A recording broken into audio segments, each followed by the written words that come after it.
call. You can make one too. Switch to Progressive and you could save hundreds. Progressive Casualty Insurance Company and affiliates. Not available in all states.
Seven o'clock, St. Louis, Missouri. Timothy, Michael McKernan, Douglas Elvin, Vaughn, Martin Kilcoyne, Jackson Burkett, Chairman Kurt with you on the program. And the program is called The Morning After, and it's presented to you by Brown and Crouppen on 101 ESPN and the TMA-STL YouTube channel. Doug, on the surface, you would think, well, the dossier is probably going to be pretty light. Mm-hmm. But that's where you would be mistaken. That's where I'm wrong. Okay, sorry. Jackson, why don't you tell Doug what's up on the Stiefel dossier? We'll have Jamie Rivers talking Blues hockey at 10:15. The Design Air Heating and Cooling email today. And then analysis and insight throughout the program. Analysis and insight. Doug just picked up a read. So Tim was way off. Thank you. See you, Martin? Good job, Jackson. Analysis and insight. When will we get to that? That's the thing, is it will be peppered throughout the entire program. Okay. You know, so you'll never have to turn the dial, because at some point in the next 2 to 3 minutes, a piece of analysis or some insight is coming your direction. What do you suggest we analyze? The comings and goings and goings and comings. Okay, that's good. Martin's starting to become more skeptical of this Stiefel dossier. Would you guys want me to plan the dance number or something? No. I don't think Marsh or Tanner gives this kind of attitude. They probably don't get pressed right from off the rip. What's your Mount Rushmore, Mount Rushmore? Huh? Right. Think about that. You can call in with your Mount Rushmores at 314-974-010 on Collier and Thompson phone lines. Text in Air Comfort Service. Text line 314-399-9646. Michelob Ultra sponsors the YouTube chat. And I go in there, Doug. Boy, it's always 77. Wonder what that's about. Do you think it's the same 77 people anytime I open up that thing? Could be. Right when we start the show. And a gentleman who goes by the name of St. Charles says, hey, guys, hope your week is off to a great start. Thank you. Thank you for everything you all do for us darn listeners. Oh. Have an awesome week. Take care of yourself and each other. That's from St. Charles. Okay, St. Chuck. I see the first text we received was simply, Pat is never getting married. I think that would be producer Pat on the ESPN morning show. Is that what is it it? is? Wow, I'm that is guessing. impressive. You could have given me 100 guesses, and I would not have arrived there. Producer Pat comes on at about, 6:50 and has his beefs. You guys missed a real hard-hitting discussion on peanut butter and jelly sandwiches before you came in. Huh. In Did the you pick up on studio? that? On the, whatever that producer ESPN Pat show. vehicle is. Oh, Got it. Well, we were probably going to talk PBJ, so I don't want to mock it too closely. The Design Air Heating and Cooling email of the day to me is the lead, although the Billikens had a rough second half last night, Martin. And I really liked St. Louis University getting 7.5, and I'm glad I didn't fire the bullet. Jackson, will you be pleased with this bullet that I fired? Texas A&M money line last night. Wow. It's the only bet I made. Live or before the game? Before the game, like at 4 o'clock. Because if you had done it like right when Janiah Broom left the game. Doug Janiah Broom. Well, I mean, it's like the Naismith Player of the Year. Well, I'm keeping Doug up to date. Yeah, you. well, I figured Doug knew. He's a ball knower. At least claims to be. No. Went to the state championship back-to-back years. I know. Probably Lost pure, both times. A pure 15-footer. Wet. It was a wet jumper. Yeah, wet ball. If you had done it then, but good on you. Tip of the cap. Because It that's, paid +1. I was about to take them +4.5, and I'm like, I think they're just going to win. yeah, following up a Vandy home I try to loss. psychoanalyze college basketball teams just like I do with college football teams as far as motivation goes. Yeah, Auburn is. And they're kind of in a cruising. mode, and Texas A&M's been falling off, but I think they're a really good team. Home game, 8 o'clock start. It just checked all the boxes for the Tam Avenue Capital Partners. Retiring Wade Taylor's jersey. Buzz's vest. Buzz's vest. Buzz's vest. And then Buzz, like Dennis Gates, said, don't rush the floor. Don't rush the floor, boys. Yeah. Don't rush the floor. Looking like an 1800s bartender when he's telling the people. The saloon is Yeah, closed. handlebar mustache. But he did. Don't you like a gentleman in a handlebar I mustache? do. Doc Holliday especially. Did he ever grab the mic, or was it all No. just with his hands? Hand gestures. And that was enough. And then Tom Hart said, well, one lonely guy's at half court. They really did. Listen, that's the new thing. The coaches have taken control. I guess it's the dollar fine. amount. Oh, yeah, substantial fines. $250 for the first time, $500 for the second time. And I guarantee they didn't care before because the schools would just pay it. And now because of the NIL, I think Gates was dead on. Like, hey, we need every dime we can get. There's something to be said for that. But, Martin, yesterday, I know you met with Chaim Bloom for the onboarding process that continues into the 5th month. But Chairman Kurt was handling sound story responsibilities. He wasn't here. You had your onboarding, so it was me, Doug, and Jackson for the Design Air Heating and Cooling email of the day online at designairservice.com. And, Doug, did I see snow on my way in today? I saw a little flurry or two. Yeah. The hell's going on nasty. out there? Yeah, it's cold, it's rainy / snowy. No precipitation in the St. Louis metropolitan area is accumulating, but it's coming down. If you have any issues with your HVAC system, I'd go to designairservice.com and work with that Seth Goldcamp, who Martin works with, who Doug works with, who I work with, and who is the longest running sponsor on TMA. Designairservice.com. That's Seth Goldcamp and Design Air Heating and Cooling, longest running sponsor on TMA. Sponsors the email of the day. Buck Swope, the Michael Jordan of the email of the day? Is he really? I think so. Okay. Wearing the 2-3, not the 4-5. Yesterday, Doug Martin said, I thought Buck Swope had a great email right there at the end, but I'm going to go with the JV golf coach. Jackson then, I don't know where this came from. Who'd you vote for? Don't think, just stink. Oh. He had the best email, in my opinion. Oh. In my opinion. Which then threw me off because there was no tiebreaker. There's not a soul in this building who could come in and vote to break the tie. But the best email was, and this is objectively because I run an algorithm, the best email was Buck Swope's. However, I was in a spot where I had to pick one of the two.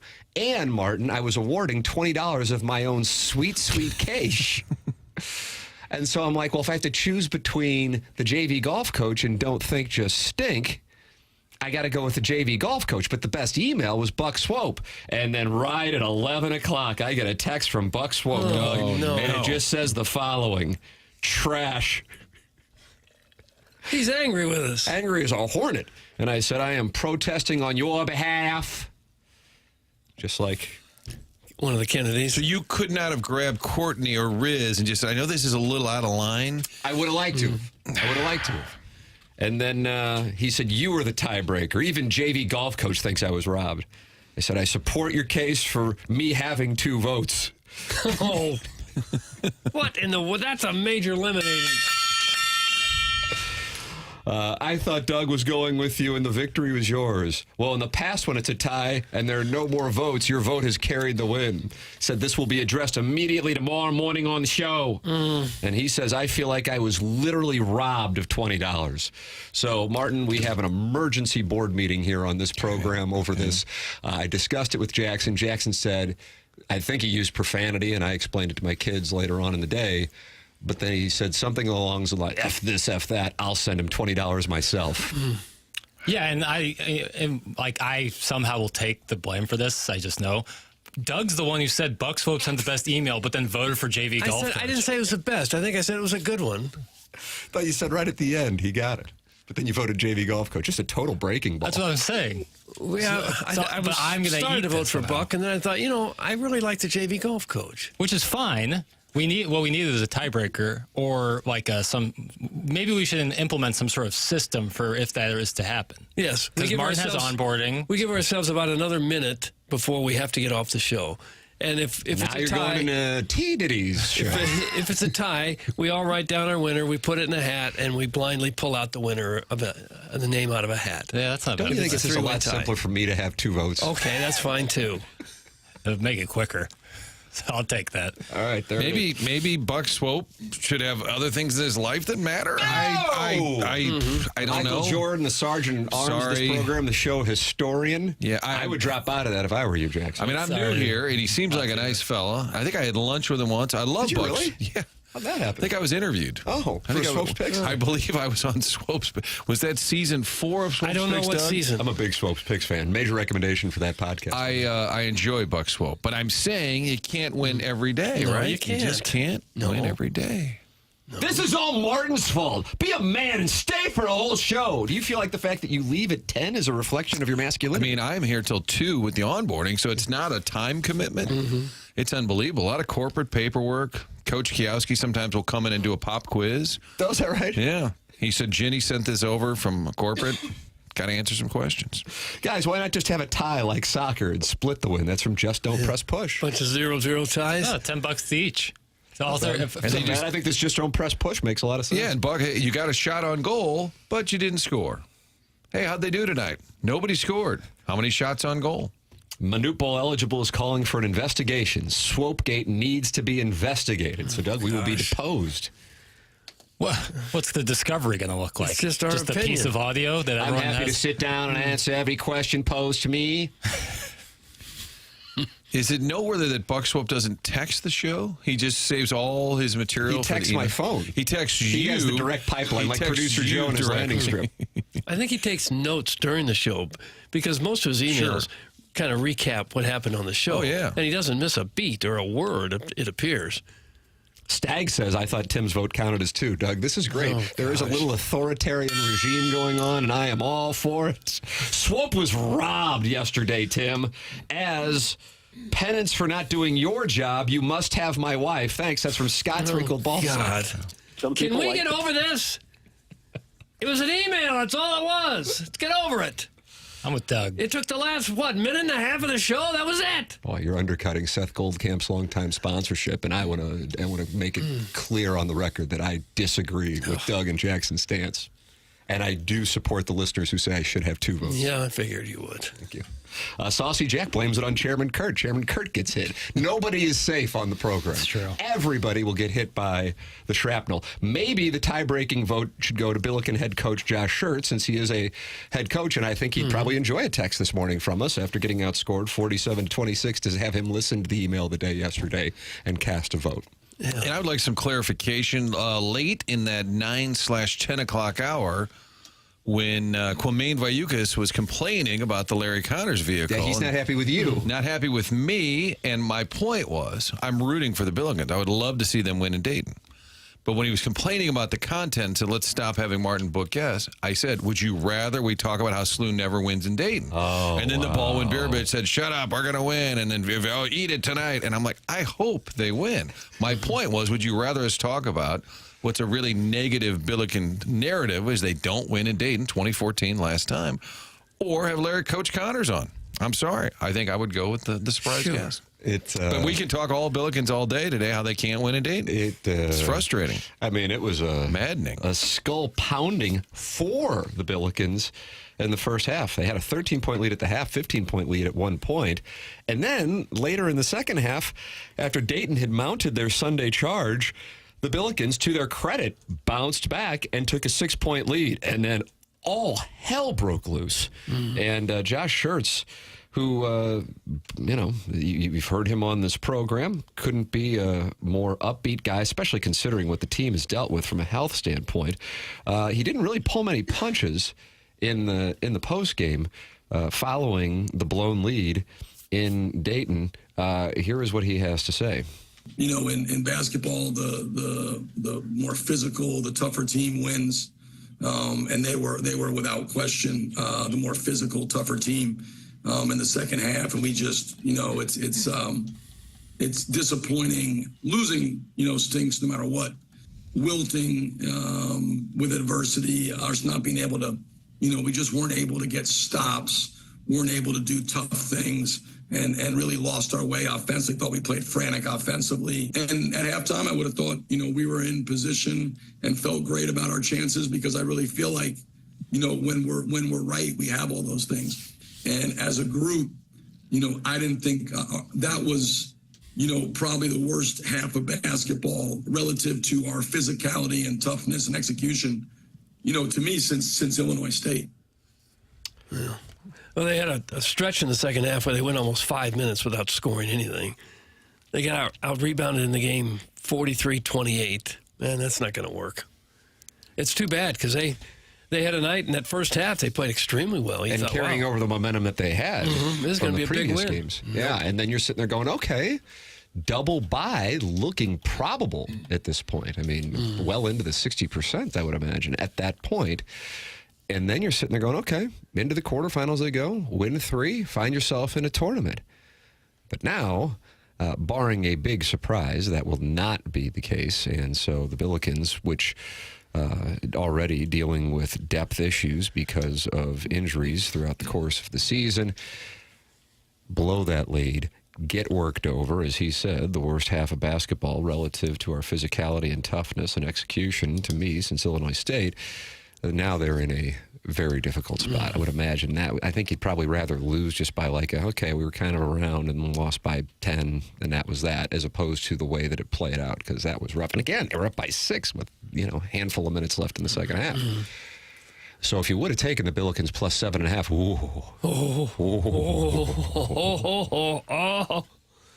well, they're going to have to get hot now, baby, to win this thing. Hold on a second. I thought they're going to have to get hot, baby, to win this thing. If we can win this baby, if we can just get hot, we can win this baby. Or we're going to have to get hot, baby, to win this thing. Hot baby. They hand out a baby at the end of the A10 tournament? I don't know. Is the A10 always in Brooklyn, the A10 tournament? It used to be in Atlantic City in like an old theater. It was right. I was trying to think it was a random spot. It was kind of a dive. It was really kind of depressing. And now it's at the Barclays, I believe, most years. It feels like it's been there for 10 years or so. And where will the Billikens be in 2 years when they're in the Big East? Will they be at the Garden where Steph went off last night? God, that would be great. How great will that be?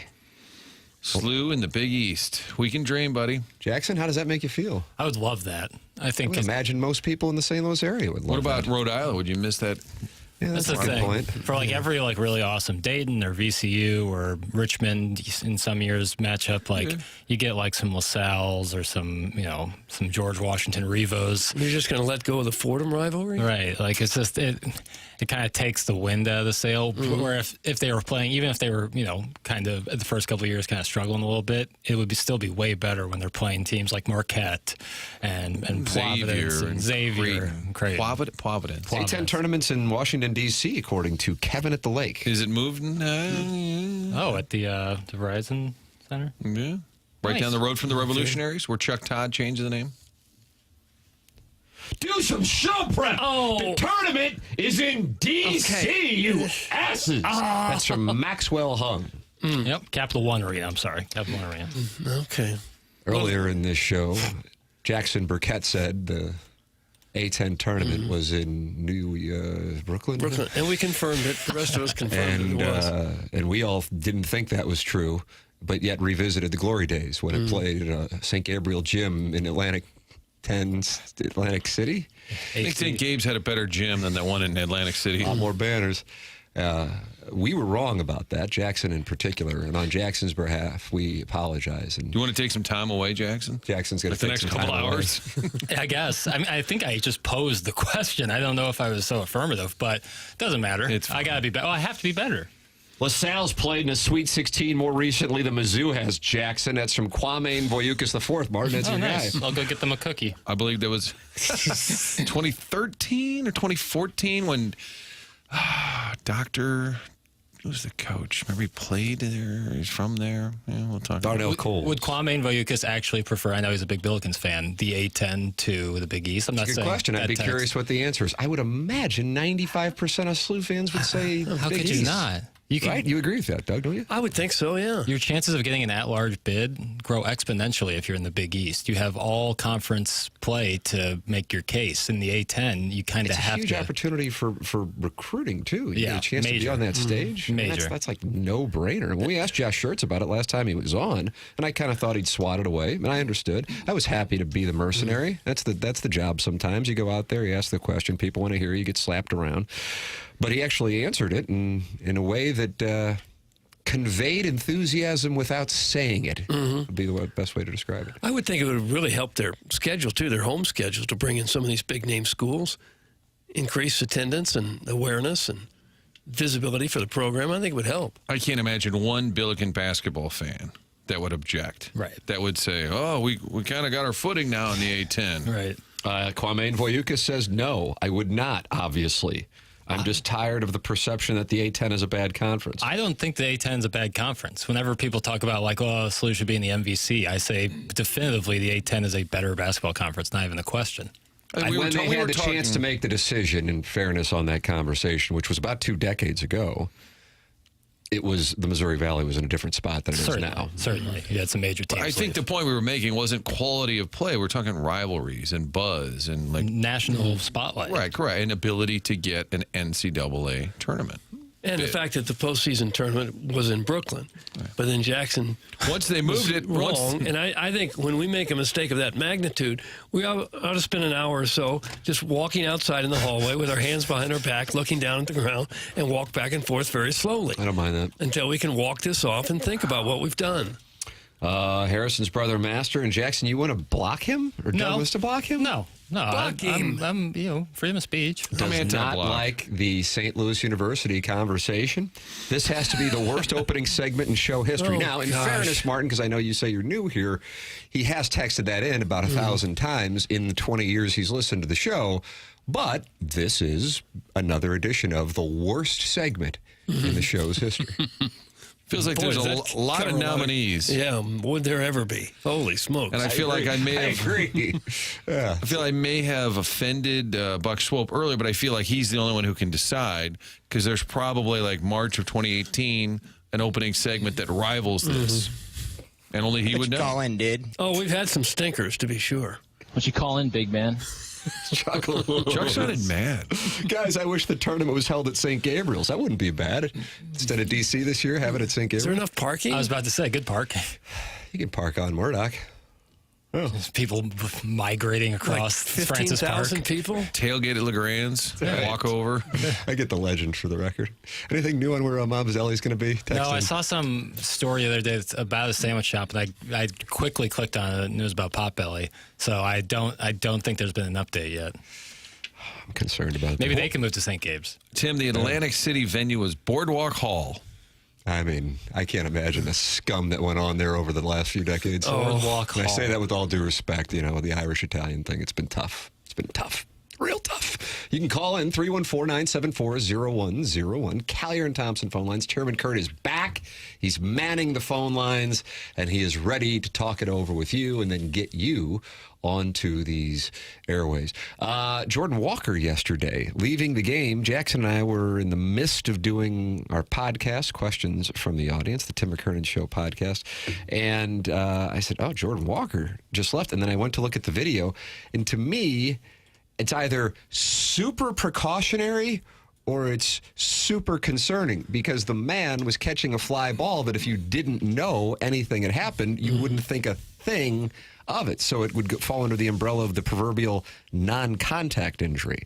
But he was removed from the game. They were playing in West Palm Beach, and then he returned to the Cardinal facilities about 15 minutes north in Jupiter and was examined, and they will have an update here momentarily from Jupiter, Florida, with Ali Marmol.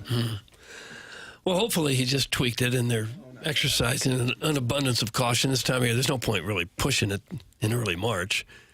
But it is concerning anytime a guy leaves like that. Especially with non-contact stuff like that. And sometimes you can do something that doesn't look like much, but you've really hurt yourself. Definitely.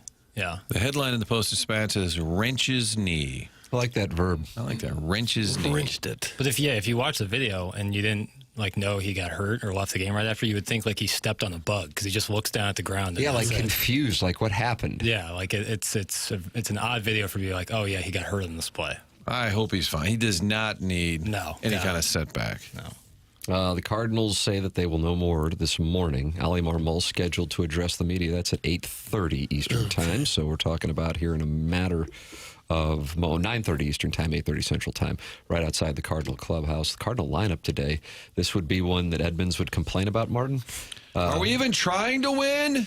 He would yell that out loud in the clubhouse. And Roland would also peruse the lineup for those getaway day games. The Cardinals had taken the first two of the series, and then on that Wednesday afternoon, Tony would kind of give everybody a break.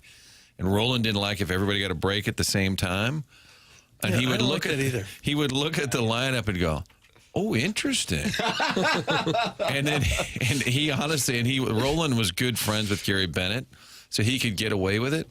But I remember standing there one day and goes, "Oh, Benny's playing, hitting seventh. Wow." And then Gary Bennett walked by and he goes, "Benny, we were just talking about you over here looking at the lineup." Hot takes. Why wouldn't you just rest one or two at a time? I know. Why not 4 or 5? That doesn't make any sense to me. Not to manage against you. Big Tough says Buck Swope texting Tim directly to complain about the email of the day voting is the saddest thing to happen in the 21-year history of this show. That's from Big Tough. Doug, would you consider it the saddest thing? I feel like there's even more competition there. Well, I don't have much of a memory, so I'll say yes, it was the saddest thing. Wow. I don't remember anything else. Well, good news. Pestis from Festus is on the Callier and Thompson phone lines to give his opinion on the Design Air Heating and Cooling email of the day controversy. Doug, this was the insight the audience was looking for. Good morning, Pestis. You're on 101 ESPN with Jackson Burkett. Good morning, gentlemen. First thing, Swopes needs to back off and just realize he's won it more than anybody else. Take it with a little pride and just say, okay, I didn't get it. Nice advice. Yeah. Okay, now I have something very important that I need to say to Jackson. Okay. Okay, Jackson, I'm not going to chew your butt, so don't worry about that. All righty. Back in January, I jumped all over you for a Blues jersey, and I jumped into your pool, and I told you what to do with your girlfriend on Valentine's Day. I stuck my foot into a swimming pool and made it all muddy, and I shouldn't have done it. That's okay. No, it's not okay. All right. Well, I accept your apology. Very reflective. Oh. I owe you an apology, and I'm giving it to you now, and I hope you will accept it and allow us both to move on and not have any hard feelings about anything. Absolutely, Pestis. Apology accepted, and not only have we moved on, but we've progressed. We have. Sounds like you might cry. Are you emotional, Pestis? Am I emotional? Yeah. Oh, asshole at times if you want me to be. Oh, I think the FCC, unfortunately, restricts the usage of that word. I disagree with it, but I do know the rules. Doug, you can say ass. Yes. But then, oddly, when you attach the word hole, all hell breaks loose, according to what people call the commission. Was Pestis mad at me, or he was saying he could be nasty at times? I just felt he was emotional in his address to Jackie. I always just fought for what I wanted. Yes, I'm emotional, and I felt that that Jackson deserved more than what I gave him and everything, and I should have just kept my mouth shut, kept my foot out of his swimming pool. I like that. And just let it ride. It's all good. It's okay. Appreciate it, and we're good. Did you get your prize pack? Yes, I did. Okay. I did get it, and I'm very appreciative of it. Thank you. I don't drink, but I'll guarantee you one thing. That Milagro tequila is going up on a shelf somewhere. Nice. trophy. Nice. Oh, he got some trophy. tequila, huh? Yeah, that's right. Yes, it's a trophy. Now, I do need to clarify one thing. Oh, okay. When you read the second month's winner, Jackson said that you cannot have back-to-back winners. Does that mean you can't have well, I know you can't have two of them in a row, but does that mean a person cannot win the Listener of the Month a second time during the year? No, so that's a very good question, Pestis. Great question. Great question. I'm happy to clarify it, not only for you, but for the listening audience. A winner cannot be awarded two Listener of the Months in the same year, so you cannot win another month. However, you are one of 12. 12. Martin, how many months are there in a year? I know. What happened to Ledoux? Listen, the December of last year, December 2024's winner is in the mix for the 2025 Listener of the Year. I got messed up there. 12. There's 12. You're one of 12 people who will be eligible to win Listener of the Year. So just because, despite not being able to win another month, you are in contention for the big prize. Oh, good. Because if those prizes turn out to be as good as the ones for the month, it's going to be fun. Okay. All right. But Well, that's don't it, stop gentlemen. calling and texting and emailing. Doug, a lot of the texters disagree with that. Yeah, it's not going well on the text line. Well, it should. Okay. The only other thing is, remember, gentlemen, 90 to 95. There you go. Cardinals winning. They're very much alive. How about Gosh. that? This guy's younger. Yeah, he is younger. Pestis, thank you so much for the call, and I think Jackson appreciated it even more than anything, because that had been bothering you. It's been festering, Pestis.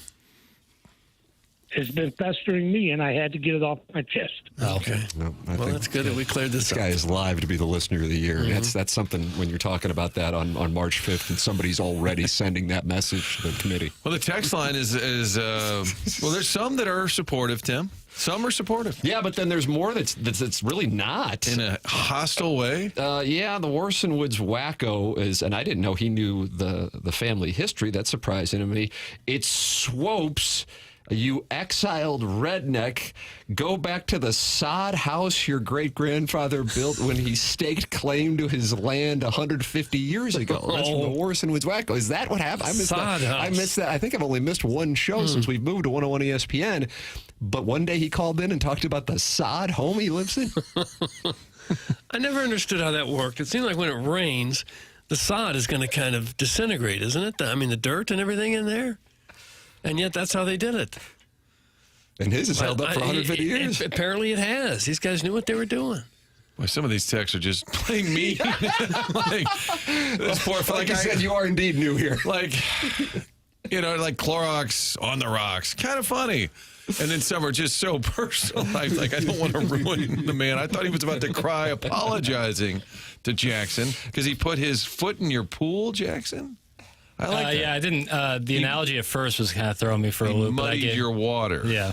He seems like a nice guy, but he's also probably the kind of Hoosier that worships Culver's. That's from the Crestwood Coyote. I enjoy Culver's. Yeah, now Culver's. I am from the Tam Avenue Capital Partners, but it's a delicious treat. Do you worship I Culver's? don't know if I worship it, but I enjoy a good crinkle cut fry. Yeah, crinkle cuts and burgers really good. Yeah. That's how you show humility, swope.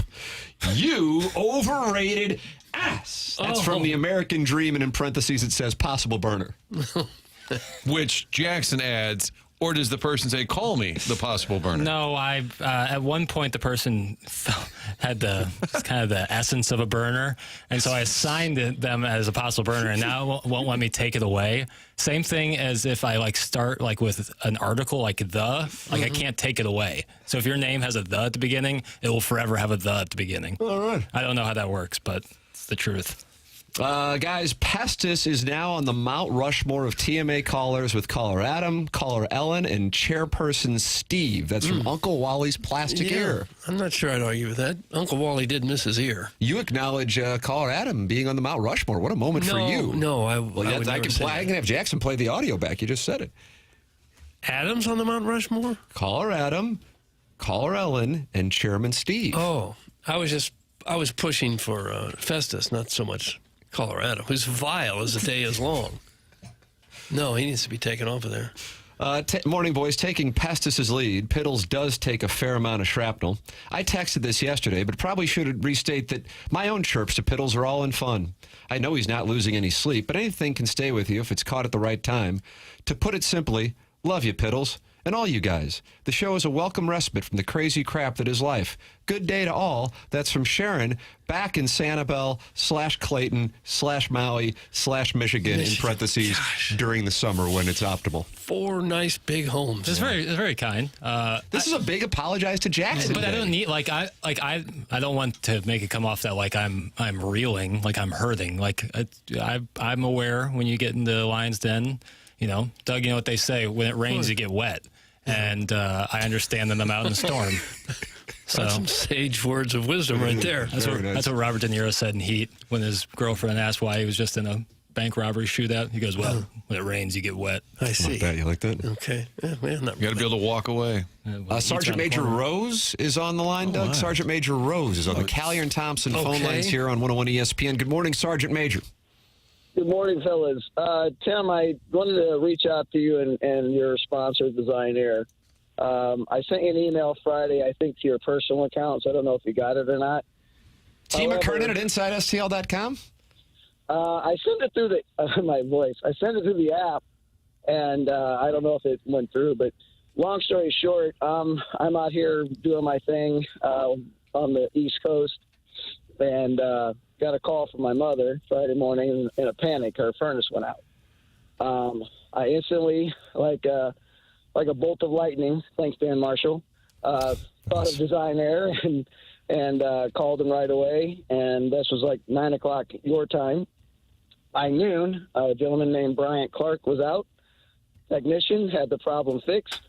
He then called me, made a recommendation that it was time for a new furnace. And yesterday, the boys were there, and 2 hours later, brand new furnace. Mom's happy. Everybody's fantastic. How about that? How about All that, right. Martin? That's what we're Another talking happy about. Design Air heating and cooling That's what client. we're talking They don't mess about. around. They just don't mess around. That's why they got the reputation that they got. No, they were amazing. They called. They shot text messages. I had a pretty busy night last night here in D.C. With everything that was going on. So it was nice to wake up this morning to know that Mom's warm and happy. And just wanted to, again, you guys have been a part of my life for over 20 years, from my time in the service to now my time here and work. And just can't tell you the importance of your sponsors and the impact it makes to people when they know they can pick up the phone and say, hey, TMA recommends you guys, and they're true to their word. So How about that? Major, are you still military adjacent? That's probably the best word to describe it, Martin. Wow. Are you on your way to Greenland? No. We're not. I'm not messing with that land potential grab of our current administration. Okay. But very important. A lot went on last night. Long night. But, Can you loosely tell us what you do? There's an agency, and that's about it. We all fall under the guise of the State Department. How's that sound? Okay. There's an agency. Correct. Okay. But it was a good show last night, and the speech last night, very interesting. I'm learning so much more about our government than I thought I ever would, even though I've been working for them for close to 30 years. So Interesting. yeah, to say the least. But just, again, an amazing performance by your sponsor, Design Air. I tried to do my best Buck Swope and JV golf coach imitation with the email I sent you, Tim, so I hope you get a chance to find it. But truly, I do want to give props for props are due. Those guys are phenomenal, and I would recommend them to anybody at any time. That's a great endorsement, sir. Thank you, Sergeant Major Rose. And anytime you want to email me, McKernan at InsideSTL.com is the go-to. Very kind phone call, and God bless. Thank you for your service over the last number of decades. Appreciate it, brother. You guys are very welcome. And again, Design Air, you're the best. Brian Clark, you're the man. All right, there it is. All right, big time endorsement there. Thank Design you. Air Heating and Cooling, sponsor of the email today. Also the source of controversy with Buck Swope protesting. Jackson, did you Venmo him $20? Not yet. Not yet. It seems like you owe him so much. I owe him. I guess I did say it. So. Well, Does Buck Swope have a room just full of TMA garb from winning over the years? We've had stamp issues in the past. Yeah, stamp No, we issues. didn't I have remember any the stamp shortage on issues. stamps that plagued this area for a decade. Full on pride and bragging rights, but, actual material goods. Okay, so listener of the month gets the prize pack. Email of the day just gets a lot of salutations. $20 from Or me. $20. Yeah. A veteran. Thank you, sir. You may sleep with my wife. God bless you. wow. That's from the recovering alcoholic from Belleville and Webster Groves. How about that? he just granted him permission. Does his wife have anything to say about it? I don't know what she texts in under. Jackson, what does she text in under? Ashley, text in. Well, I think he's just saying you can sleep with my, like he's giving his permission. Okay, to be the cuckold. The wife is another, like you'll have to get past that Gotcha. too. All right. But It's just the first hurdle has been box cleared. checked. Okay. Yeah, this the standard protocol.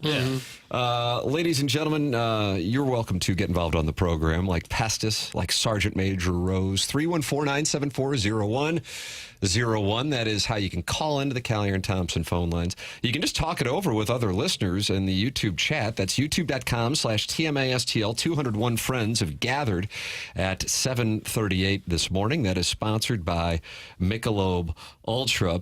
Dave Murray's fro says TMA swag bag includes a box of tissues and a nail clipper. Is that the prize right now?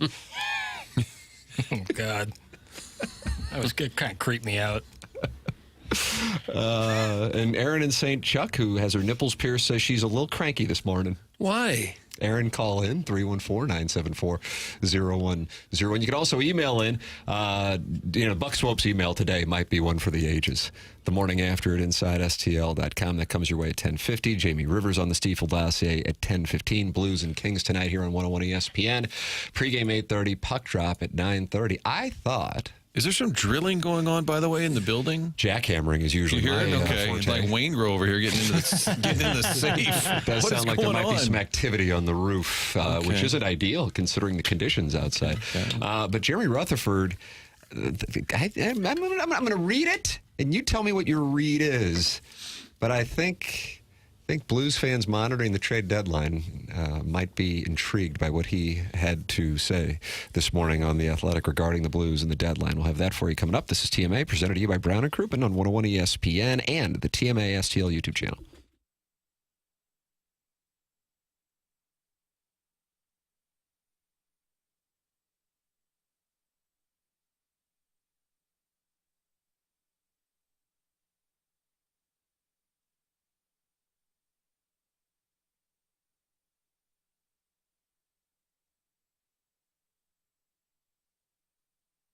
Michael's Flooring has been doing it in the St. Louis metropolitan area now for 30-plus years. The website is igotfloored.com. Man, quality flooring can do wonders for upgrading your home. Working with the right company to make that renovation is critical. And that's where Michael's Flooring comes into play. Online at igotfloored.com. 3 locations in the St. Louis area to serve you. Check them out at igotfloored.com. They are right down the road from us here, as a matter of fact, in Creve Coeur. They are also in Darden Prairie, and Michael's Flooring third location is in St. Peter's. There is a reason that Michael's continued to grow through the 31 years of Michael's Flooring's business. Employees love working for him as they feel like family, and he makes sure that they're taken care of, and this then rubs off on the families buying the product as they know they have the best interests of the buyers at heart. Come see why people are loving getting floored by Michael, and make sure you visit igotfloored.com.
very nice. Rogers and Hammertoe's back. This Rogers and Hammertoe might be accepting an award for Listener of the Year. All due respect to Pestis. All due respect to Pestis. That's Rogers the song and that this song should play at the end of every Cardinal victory. Well, this is about they the got Blues. Oh. What about the Gers? Well, Fight Blues Tiger. would work too, I guess.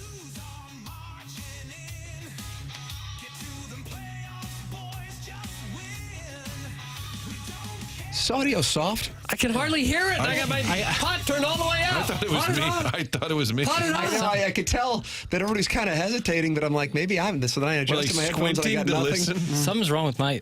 But It's the editing You again. need another phone call from Pestis to lift your spirits. I'd love to hear the song. is it the I would first? too, Is this try. the first time? My headphones stopped working. Here's more headphones here if you want one. Well, if only we were at a radio station and they had All right, Martin. headphones available. So that was contributed by a listener, and they took Doug's moniker. The same listener, Martin, who created Youngry Birds, which Jackson posted on the TMA-STL Twitter account. Is that up on any of our other social media? Chairman Kurt does a wonderful job with the TMA social media. The Instagram, YouTube. It's kind of tough. It's like a YouTube link on Instagram. It would just be. Oh, is that right? It's kind of finicky. I retweeted the tweet there. Yeah. I enjoyed Yeah. it. And Victor Scott, by the way, is hitting 583 this spring. Yeah. All He's started playing. with Youngry. That's right. So this is, then what's the title of this beat? If we can just get hot? Yeah, here, I'll play a little bit more If of we this. could hear it a little Some was bit. messed up with my headphones. All right. Okay. Let's try it again. Oh yeah, the Blues are marching in. Get to them playoffs, boys, just win. We don't care about the first round pick. If you keep these boys together. Where'd it go? Doug, you have a problem with the edit? We were just reaching a crescendo. Come on now, holler. We've been hit hard, but those wounds have calloused. Come mid-June, we could be hoisting that chalice. Very nice. On there twice. Let's go, Blues. Go for the gold. For that cup, I'd sell my soul. Nothing better than playoff time. In the NHL, you got to be primed. Come on, boys, keep your head on a swivel. Heading for the top, not the middle. People might think I'm crazy, but if we just get hot, we can win this, baby. Oh, wow. Doug, how good does that that's feel so for you?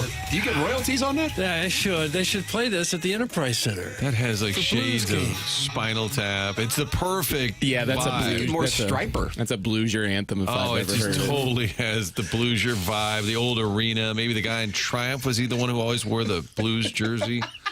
God. And that's who's perfect. singing? It's all artificially produced. That's Rogers and Hammertoe. So, Kind of like what Herbie Hancock did with Rocket. Was that like 1982? I don't know the years, three? Tim. Well, Rogers and Hammertoe is not going to be happy about Jeremy Rutherford's column this morning on The Athletic. Now, he doesn't flat out say it, but this is me extrapolating from the words Jeremy Rutherford writes that I would tell you his read is, and his read isn't, I think, rooted in guesswork, that Braden Schenn could still be on the move over the next 48 hours. Now, he doesn't say that. Oh, no. But that's my read in reading the column. And I read from The Athletic with friend of the program and 101 ESPN Zone, Jeremy Rutherford, in his column this morning on The Athletic. The Blues would like to be in a playoff position heading into the trade deadline on Friday. Instead, they're in a precarious position. The Blues are not seen as buyers. They may not be sellers. And while standing pat seems to be the likely option, that's not guaranteed either. And so then it gets into the question on what Doug Armstrong does for the Blues at the deadline. And if they lose tonight against the Kings, which you can hear right here on 101 ESPN, puck drop 9:30, then does it even increase the chances, even though you're talking about 60 minutes of hockey determining the direction of an organization? And here's what he gets into. Doug Armstrong has not been shopping Braden Schenn necessarily, but he has been fielding interest. After seeing his club go 5-1-1 in its last 7 games, the GM is said to be on the fence about moving his captain, which is why Schenn fell from number 11 to number 31 in the Athletics' Chris Johnston's trade board on Tuesday. The problem what kind of message would it be to the players to implore them to go on a run and get themselves into the playoff picture, and then when they do, pull the rug out from under them? And what kind of experience could be lost for players such as Jake Neighbors and Zach Bolduc, who've never been in the playoffs? And then he cites the Buchnevich situation of last year. A year ago, Buchnevich was considered one of the top trade targets at the deadline, and Armstrong admitted afterward that he was asking a mother load for the winger. The GM didn't get it, so he held on to Buchnevich and re-signed him to a 6-year, $48 million extension in the offseason. Schenn's situation's a little different. He's 33 with 3 years remaining on his contract at 6.5 AAV, whereas Buchnevich is 29 and had just the season left on his deal before his extension kicks in next season. The Blues are not deciding whether to re-sign Schenn like they were Buchnevich. They're simply deciding whether it's worth keeping him for the playoff push and beyond, or take advantage of the market interest. And then they cite some of the teams that have expressed interest, such as the Leafs and the Devils, especially now with the injury to Jack Hughes. So Doug Armstrong in quite a spot because he sees the opportunity to move Schenn, potentially get out from under a deal that they might not enjoy having in a couple of years, considering he has 3 years left at 6.5 AAV. But at the same time, the downside to that, the team has been on this heater, and then what kind of message does it say to the guys in the room? And you're not assuring yourself, but it becomes more likely that Neighbors and Bolduc don't get that playoff experience. Doug, what do you think after hearing that? I can't say that I'm too surprised. He started out by saying nothing is guaranteed. That is a guarantee, that nothing is guaranteed.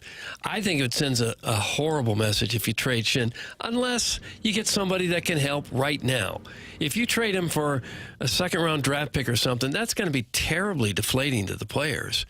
I mean, they've battled hard to get back in it, and now here they are in it, and then you're going to take away a key part? I think that'd be a terrible message to send. Would they be trading him, though, just to unload the salary, just for future? I mean, if somebody's willing to take on the salary, I think Armstrong's considering it for sure, even though it would be a bad message. But if it makes you better the next couple of years money-wise, if some team takes on his contract, you got to think about it. But I agree, especially a room where the collective personality is a little quiet, don't have a lot of vocal leaders. He's one guy with some There's grit. one guy's got a little bit of that leadership DNA that I think that would be another void. But I don't think Armstrong is too worried about fan perception. I don't think he's worried about any of the outside noise. But he does have to worry about how it would play in the room. Absolutely. And that's where it gets into a spot. So I am sensing from that column, and this is the reasoning, Martin, if you remember why I felt really confident that something was going to happen with Jim Montgomery. When JR writes, he isn't writing, for like a blog to, because he's got to do it. I think he's coming from a place of knowledge, and he can't flat out say it. But whether it's from his cohorts in the league, whether it's from other executives in the league, or whether it's from somebody with the Blues themselves, I think that column speaks to maybe a larger possibility than I thought before reading it, that the Blues would trade Braden Schenn here over the next 48 hours. Do you have a percentage? You feel like it's 60%? I'm going to get more information here in about 15 hours by what takes place tonight. But, I think I'm going to go with the 60%, actually. I think that's the nice number. I'm going to go much lower than that. You let your heart get in the way of your business, and I respect that. I'm not a guy that wants to win 3 or 4 years from now. I want him to be good every single year. And I think as long as you still have a chance to get in the playoffs, and you're close. They took a hit last night. Calgary won their game. Flames now 3 points ahead of the Blues for that last wild card spot. And the Flames have a game in hand, so it could be 5 points out, which looks a lot different than it did a night ago when they were 1 point out. Nonetheless, I just don't think you can do that to the team, saying we're going to rip the captain off the squad. Now that you've climbed back in the race, we're going to get rid of him. Forget all that work he did the last 2 weeks. None of it matters. We're going to hope to get a good draft pick here in another year or two. I don't like that approach. Doug, did that song influence your decision? It helped. I wonder about that. Okay. A little fire under me. Army better be concerned about fan perception. Season ticket holder renewal deadline is this week. That's from Sharon and Clayton, Sanibel. Maui and then season during tickets. The nice also. weather. Yeah. Michigan, and then, yes, season tickets as well. God. That fan base is almost always on board. It's amazing. They just, whatever the Blues will tell them, all right, well, it sounds good. The Blues are 29-33. This is silly. Tear it down. That's from Steven Time. I think you and Steven Time were discussing it yesterday, if memory serves, Doug. He's all in on tearing it down. That's correct. Some of the teams in the playoff are under 500 too. Calgary is. Blues They're have no one to 29 blame and but 32. themselves. Play better earlier in the year, and you're not put in this position. That's from the 217. Well, that's easy to say. Win all your games and you're not in this position. No kidding. Sounds like you would fight the 217 and Steven But Time. this is where they are, and the question is, with 20 games left, what do you do? When you're right there on the fringe of the playoff race, do you tear it down? I say no. I say you go for it. Hey, jackasses! Don't forget the captain has a full no trade. He isn't going anywhere. That's from Lady Sonia's teacup. I think he would go to Toronto. I agree with Be you. with Berube I don't and the think Leafs. they're having the conversation if it's not in play. Now, I don't know if he's necessarily looking to go to other outposts in the league. But, yes, I think that you're right, Martin. That is. I'm sure there's a couple of places he wants to win, and if he thinks this team, I think he would say yes to teams that are on the cusp of winning the cup. Well, what are you going to get for someone who's 33? Well, who's got I a think big it's all contract? about dumping the salary. I think the return would be, it's kind of in this Arenado conversation where you're focused more on freeing up money than you are on the return. But I don't feel like it's like, I don't know. Maybe this J.R. Montgomery, Tim, is that Vortex we're in there? That kind I think I'm in a vortex with him. Maybe that there's something For there. real, I saw the column, and I'm like, oh, I wonder what he's hearing on Schenn. Because in my mind, I'm kind of like, yeah, they've turned the page. They're going to be in this weird spot in which, they're, 23% on money puck to make the playoffs, 23, 26% either way, something in the 20s. So, therefore, not likely. But they have been playing so well as of late, and their schedule is statistically the easiest of any other team in the NHL. So some things have kind of lined up, which makes it a really tough spot for Doug Armstrong and the organization. Plus, you heard John Kelly when he was with us yesterday, if you were listening in the 10 o'clock hour, say this organization could really use that playoff revenue, and the players themselves could use the playoff experience. So it is not, I don't see it as a cut and dry decision. And oftentimes I would be more on the opposite side of Doug with saying it ain't going to happen, so you got to capitalize on your assets right now, especially in this case, a guy who's on your payroll who you probably won't be getting proper return on in a couple of years, and you have a chance to unload those dollars. So it is truly a difficult decision, and I don't feel like Armstrong's in a great spot. I think he was in a great spot when he was with us 2 weeks ago because he thought, okay, they're kind of out of it. It's fine. It's going to make the decision easier. And then all of a sudden they go on the heater, and then they go on this 7-1-1 march. Well, Schenn would be a really nice player for a contender to add. He'd be a really good second or third line guy.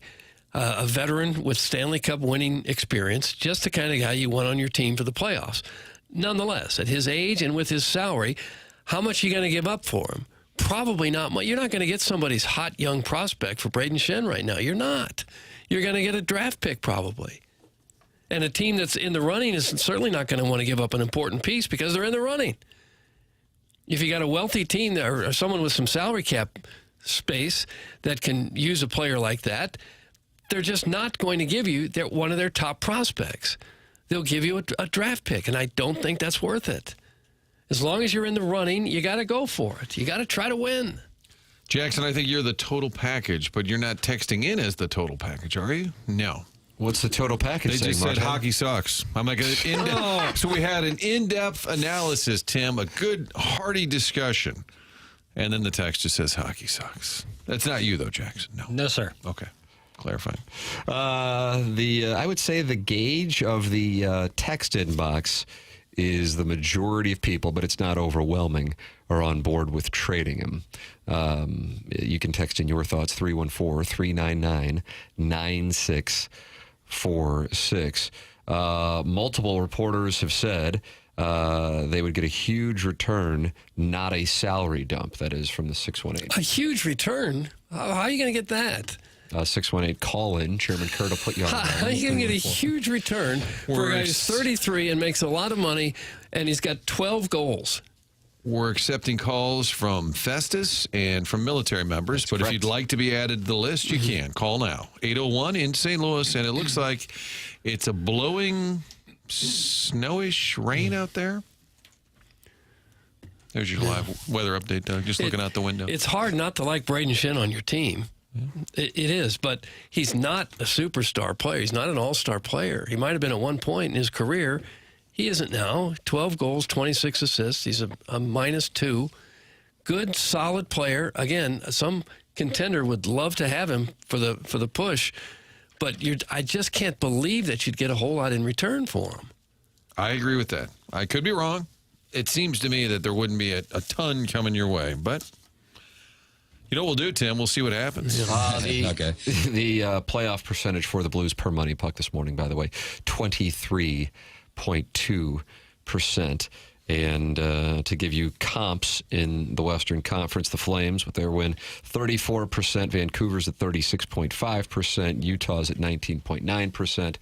And Jackson's favorite organization, the Ducks, at 5%. And all of those teams, barring a big surprise, are fighting for one spot, and that is the 8th overall seed in the West. Is that enough to justify? You frightened me there for a minute. Is that enough to justify? And all of it to be facing Winnipeg in the first round. The Blues have had, they've played pretty well against Winnipeg. Mm-hmm. Does that factor into it? That all of this is just to get in? But if you just get in, Doug, what happens? If we can just get hot, we can win this baby. Think about that. We just heard a beautiful song. Hey, Sharon, being handcuffed by a timeshare isn't, quote, having a place. I do believe you live in Clayton, though. Nowhere else in the region does a yappy gal have this much time on her hands in the morning. That's from Arbor Day, who won Texter of the Year. He called her 2023, 2024. And might be making a case for 2025, the rare three-peat. I like yappy. Do you like that term? Yappy birds? Somebody wants me to stop flip-flopping. I'm more in the Doug camp. I am. Unless you're going to get a lot in return, which I don't believe, although apparently the reporters have said that. I just think if you're just dumping him, I'm more in line with Doug. At this point where the franchise is, I think I would take my shot with this group one last time. So here's Doug, I'm going to give you my official position on it. All right. I like to be able to watch a game and know which way I want the outcome to go. And a couple of weeks ago, I'm like, okay, it's good. They're falling out of it. Fine, we understand. And then they go on the heater, and then I'm watching it, and I'm pulling for them and going, holy crap. I mean, here they go. They're beating the Jets, or they're right there to beat the Jets, and unfortunately, they blew it at the end. But they still pick up a point. They beat the Avalanche. They beat the hell out of the Kraken. They go to Washington and beat the Capitals. Have that win at home against the Kings. And I'm going, my God, this is super exciting. And then I start dreaming of April, when the weather's warming up and the sundresses are out and the Cardinals are playing and Youngry Birds is blasting throughout the city. And now, if we can just get hot, we can win this baby is blasting throughout the city. The Masters is going on, and the beautiful Ludwig Aberg is winning his first green jacket, and that arouses me. And all my these dopamine hits are just firing at me left and right. However, my friend is math.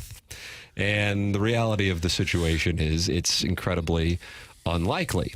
Now, the last two world championships for the Cardinals would probably have been given much less percentage than 23% at pick your moment in September in 2006 or 2011. And, of course, we saw what happened.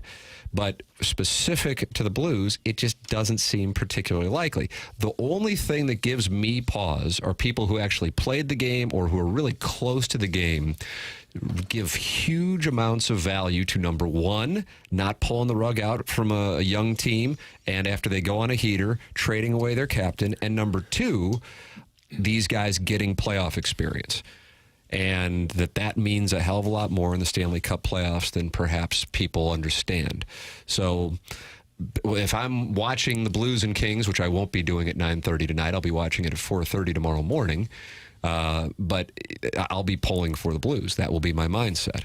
And I know people are like, well, of course you would be. Well, but my reasoning is if they were to lose and you really want to see them trade Schenn, then that is what you want to see happen. You want to see them lose because then it increases the probability of trading Schenn. I think it's a little different in the NFL or the NBA where if you get that really high draft pick, you got a really good idea of what you're getting because the guys are 22. They've played at a very high level in college, and guys frequently step right in from the NFL and the NBA and are stars at the next level. Doesn't usually happen that way in hockey. If you're getting a draft pick, you're going to get somebody who's 17 or 18 years old, and maybe in 3 or 4 years you find them. If they don't trade Schenn, hang on to him for another year. Supposedly you got some young guys coming up. They're going to add to this team next year and be better. Some young, good offensive players. You'll have Schenn around for another year, who's still a quality player. If he's good enough for some other team to give you a lot, he's good enough to be good for the Blues. And so much of the rest of your roster is right in their prime years or a little bit on the old side. So it's going to take, if you break it down now, it's going to take more than just 1 or 2 more players. It's going to take several players to become a contender again. So if you think the team is pretty good now, and next year you're going to add Snuggerud and Dvorak, I think his name is. Dvorsky. Skversky? Jeff Skversky is coming. Philadelphia now, if the Skiver is coming to provide you a lift, hang on to what you have, give it all you got this year, and come back next year with these 2 young guys that have been playing in the minors or high level college hockey now for a couple of years, and go with it that way. Sharon has issued a response to Arbor Day. I will take Yappy. Been called much worse. Not handcuffed by anything, but whatever helps you sleep at night. That's from Yappy Sharon in Sanibel, Clayton, Maui, in Michigan. Is there a difference in being yappy and mouthy? Mouthy feels a little more insulting. It does. Yappy's a little more playful. 100%. Preach on, Brother Doug. That's from Ryan Boom. Oh, boom, boom, boom. Ryan Boom. Boom, gotcha. Does St. Louis have the perfect franchises for the state of our region? The Cardinals and Blues are perfect for St. Louis. The AT&T building, the Millennium, a roster. Doesn't anyone in this town have some TNT? That's from Arbor Day, and he's saying, blow it up. Sports, are they great? Like, how are they? No, they're not great. They're about average right now. The sports are about average. Really? Yeah, we've had better years. We've had worse years. I always hate the idea of giving up. I can't do that. As competitors, these guys are all competitors, or they would have never reached professional sports. They're all competitors. They want to win. They should want to win. And I just don't think you can pull the rug out from under them and say, well, we're close, but we don't trust you guys. I don't know how much this factors into the conversation, but the Blues are one of a handful of teams who have a goalie who, even if the team is inferior, can win you playoff series. Mm-hmm. And I think we saw a perfect example of that nearly 3 years ago before Kadri ran Binnington, that the Blues, I think they would acknowledge it internally themselves, were not up at the level of that 2022 Avalanche team. That was a hell of a hockey team. And yet there they were on the precipice before he got hurt of shocking them in the second round. And keep in mind, Ville Husso started that series against Minnesota to get the Blues from where they were to that Avalanche series once Binnington got hot. And Binnington's reputation now much more well-known after the Four Nations. And you see in moments of critical time in a hockey game, that guy rises to the occasion. We certainly saw it in Boston in 2019, and we just saw it in Boston 2 weeks ago. And I wonder if that factors in, not just because he has that ability and that upside, but because you only have, realistically, a handful more years of him being the guy that you're going to count on in those positions. And do you want to maximize that? I don't know if that factors in for him. I think Armstrong being in the building in Boston, being part of Team Canada, seeing Binnington win that, I think that probably does factor into his decision here, because you've got a goalie who wins at the highest level in this Four Nations face-off, and he has won a Stanley Cup. I think you're right. I think if you've got that guy in this moment and you have a chance to get in, even though the team is largely 500-ish, A lot of arguments in the text inbox over what the record of the St. Louis Blues is. And when the Blues would say they're over 500, 29, 30, and 6, or whenever they're game over, you could always point out, yeah, but you also have those overtime losses. Yeah, the 6 should count as a loss. So the record is really 26 and 32, 33. Take a listen to this, Doug. In Tampa Bay. Did you say Tampa? Did you say Tampa Bay? Tampa Bay. Okay, yeah. That'll be a good one. Then they go to Anaheim. What then else? LA, and then Phoenix. That's in March. Phoenix, Arizona puts the heat up on you. Yeah. Doug, there it is. That's kind of a rundown of what is on the Douglas. schedule. From years ago. That was No, that's the not current true. schedule. The Utah team has relocated to Phoenix, and they'll be playing in front of 4 people at Mullet Arena. I'm sure Douglas wasn't a member of the Muppets at one point. It really sounded like Guys, a I love hearing about the Blues, but more importantly, they delayed the start of school in Charlotte today because of wind! Wind! By the way, I just landed in New York. Who's that reporter who messed up from spring training? I want to start a rumor that I just saw Arenado in row 16 of my American flight into JFK. Doug, that's from Mario in Charlotte, who's in transit to New York City this morning. Canceling school because of wind. I'd never heard that. Well, we've got it going here. Look at that. I mean, it's snowing sideways. The wind, based on the flag, aggressively out of the west. I mean, it looks like a hurricane force wind here in St. Louis. And that is snow.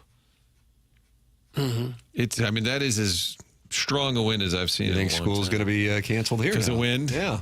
Wind in Charlotte, wind in St. Louis. Well, I don't know. A chance for Janet, who is anti-Charlotte, and Mario to bond. What a great moment that will be. Janet, call in. I think out of an abundance of caution, everyone should go home right now. Oh, for because heaven's of the sake. wind. For heaven's sake. They're going to lose it. Pull yourself up by the bootstraps. Shut it down.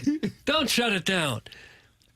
The snow is going down. Any wind is going to blow the snow in that direction. Look at the trees beyond there. They're not exactly bending over. That's a 5-club wind. It isn't. Bang, BP. But I'm going to hit it low and with a draw, and I think I'll be able to cut through it. Hey, Tim, what's your cell number? I need to text you directly to complain about the show. Thanks. That's from Big Tough. Okay. Hotmail screams douchebag.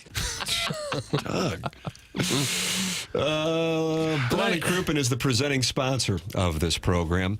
Doug, do you have any guess what their number is? I mean, to ask you to give a phone number. 314-222-2222. Unbelievable. Yeah. And Andy Crouppen was in here with, I think, the finest head of hair in the St. Louis metropolitan area. It's tough to beat. He's going to look just like Einstein when he gets older. I am telling you, it looks good. Talking it over yesterday regarding the Mary Kate potential litigation from last week and her family naming Barstool and Pat McAfee. And at Brown and Crouppen is online at brownandcrouppen.com and the number 314-222-2222. They have been in St. Louis, supporting St. Louis, founded in St. Louis, going back to 1979. If you're in a spot where you need personal injury lawyers, wouldn't you want somebody who is local and has been doing it in the St. Louis area going back decades? Well, that's what Brown and Crouppen does. The presenting sponsor of TMA, and the name of the game for this program, support the sponsors. 314-222-2222. We're going online at brownandcrouppen.com. Remember, the choice of an attorney is an important decision and should not be based solely on advertisements. Tim McKernan, Doug Vaughn, Martin Kilcoyne, Jackson Burkett, and Chairman Kurt with you on the program. The Stiefel Dossier has Jamie Rivers joining us in the 10 o'clock hour, and the Design, Air, Heating, and Cooling email of the day at 10:50 with a very angry Buck Swope about losing yesterday in a controversial fashion that I could see a 30 for 30 being Get over it, Swope. So I'm looking forward to his email today, the morning after at InsideSTL.com. Design Air, sponsor of our email of the day. The program is called TMA. It's presented to you by Brown and Crouppen on 101 ESPN and the TMA STL YouTube channel.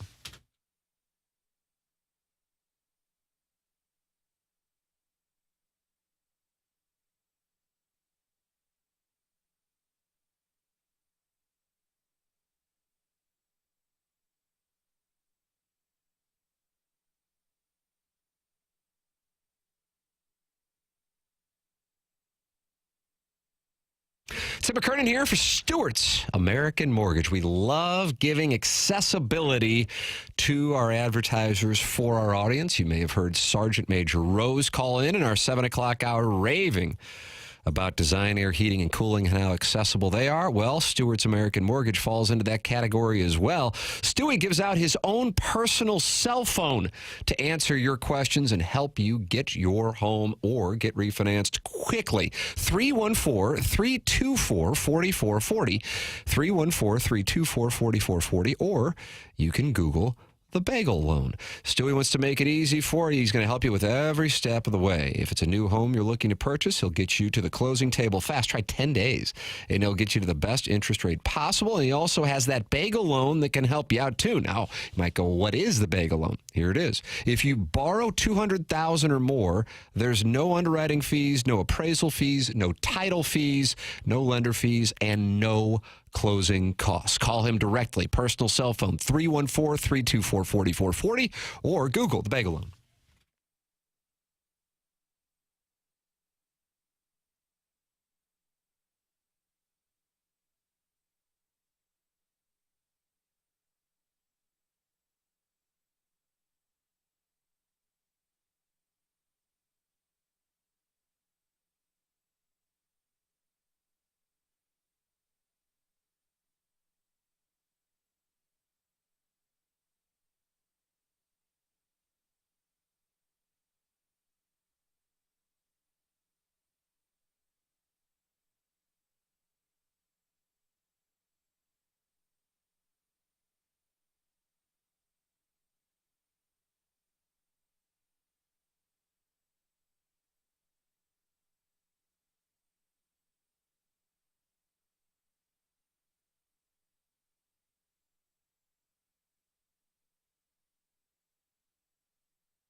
This is Action Jackson with a Sports Center update driven by Johnny Londoff Chevrolet and Johnny Londoff Autoplex. The Blues are back in action tonight as they take on the Kings right here on 101 ESPN. Pre-game at 8:30, puck drop at 9:30. That was another Sports Center update driven by Johnny Londoff Chevrolet and Johnny Londoff Autoplex. See them at londoff.com. Chevy, together we drive. Are you kidding me?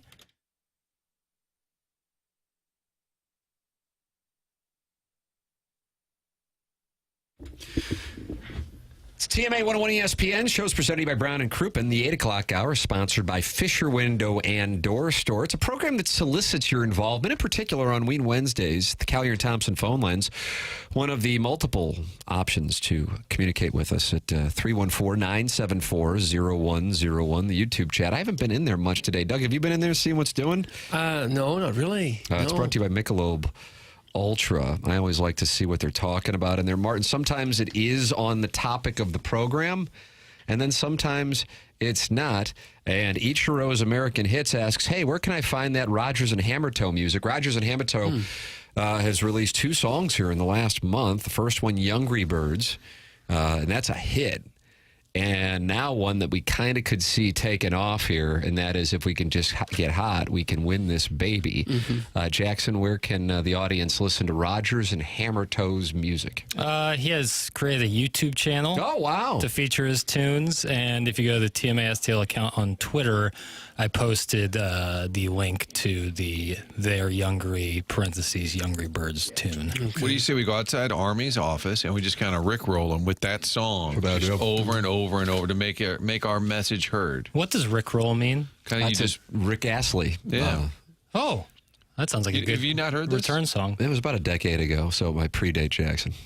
Where Oh, like you're watching some video and then all of a sudden, and then they just play it over and over and over. Okay. And over. Yeah.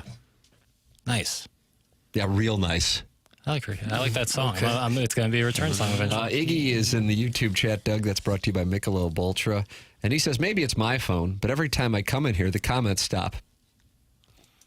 They're intimidated by Iggy. Maybe that's it. It's not called Twitter anymore, Jackson. That's from eggplant emoji. It's as much Twitter as it is anything else. It's X.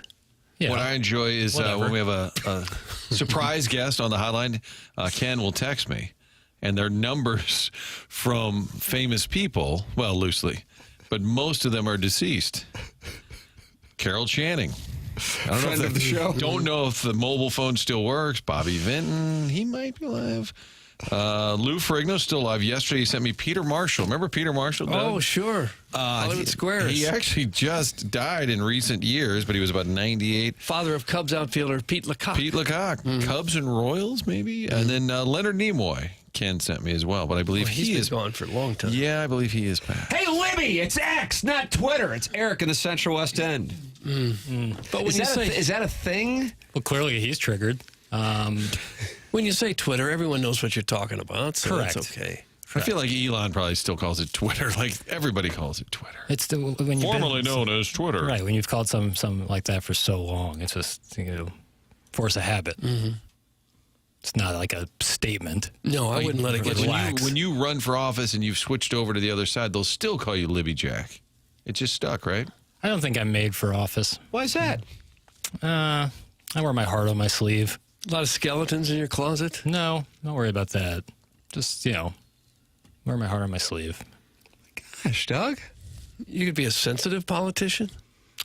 Yeah, it doesn't seem like that would work. Probably not. Probably not. I was saying to Jackson yesterday when we were recording QFTA, what was the episode called yesterday? Boy Who Cried Wolf. Boy Who Cried Wolf. What were the top questions? Boy, there was, you know what, Martin? There were some good ones that could possibly apply to this radio presentation, as a matter of fact. But what I was saying to Jackson, I'll scroll through my now deleted file, but that I will be emotionally and probably financially invested in Missouri's NCAA tournament run. But weirdly, even though Doug doesn't call us coworkers, he calls us brothers now. I know. We I say skip coworkers. friends and we say brothers. No. But I have no relationship to Jackson outside of the magic that we have been working on here for the last 5 years together.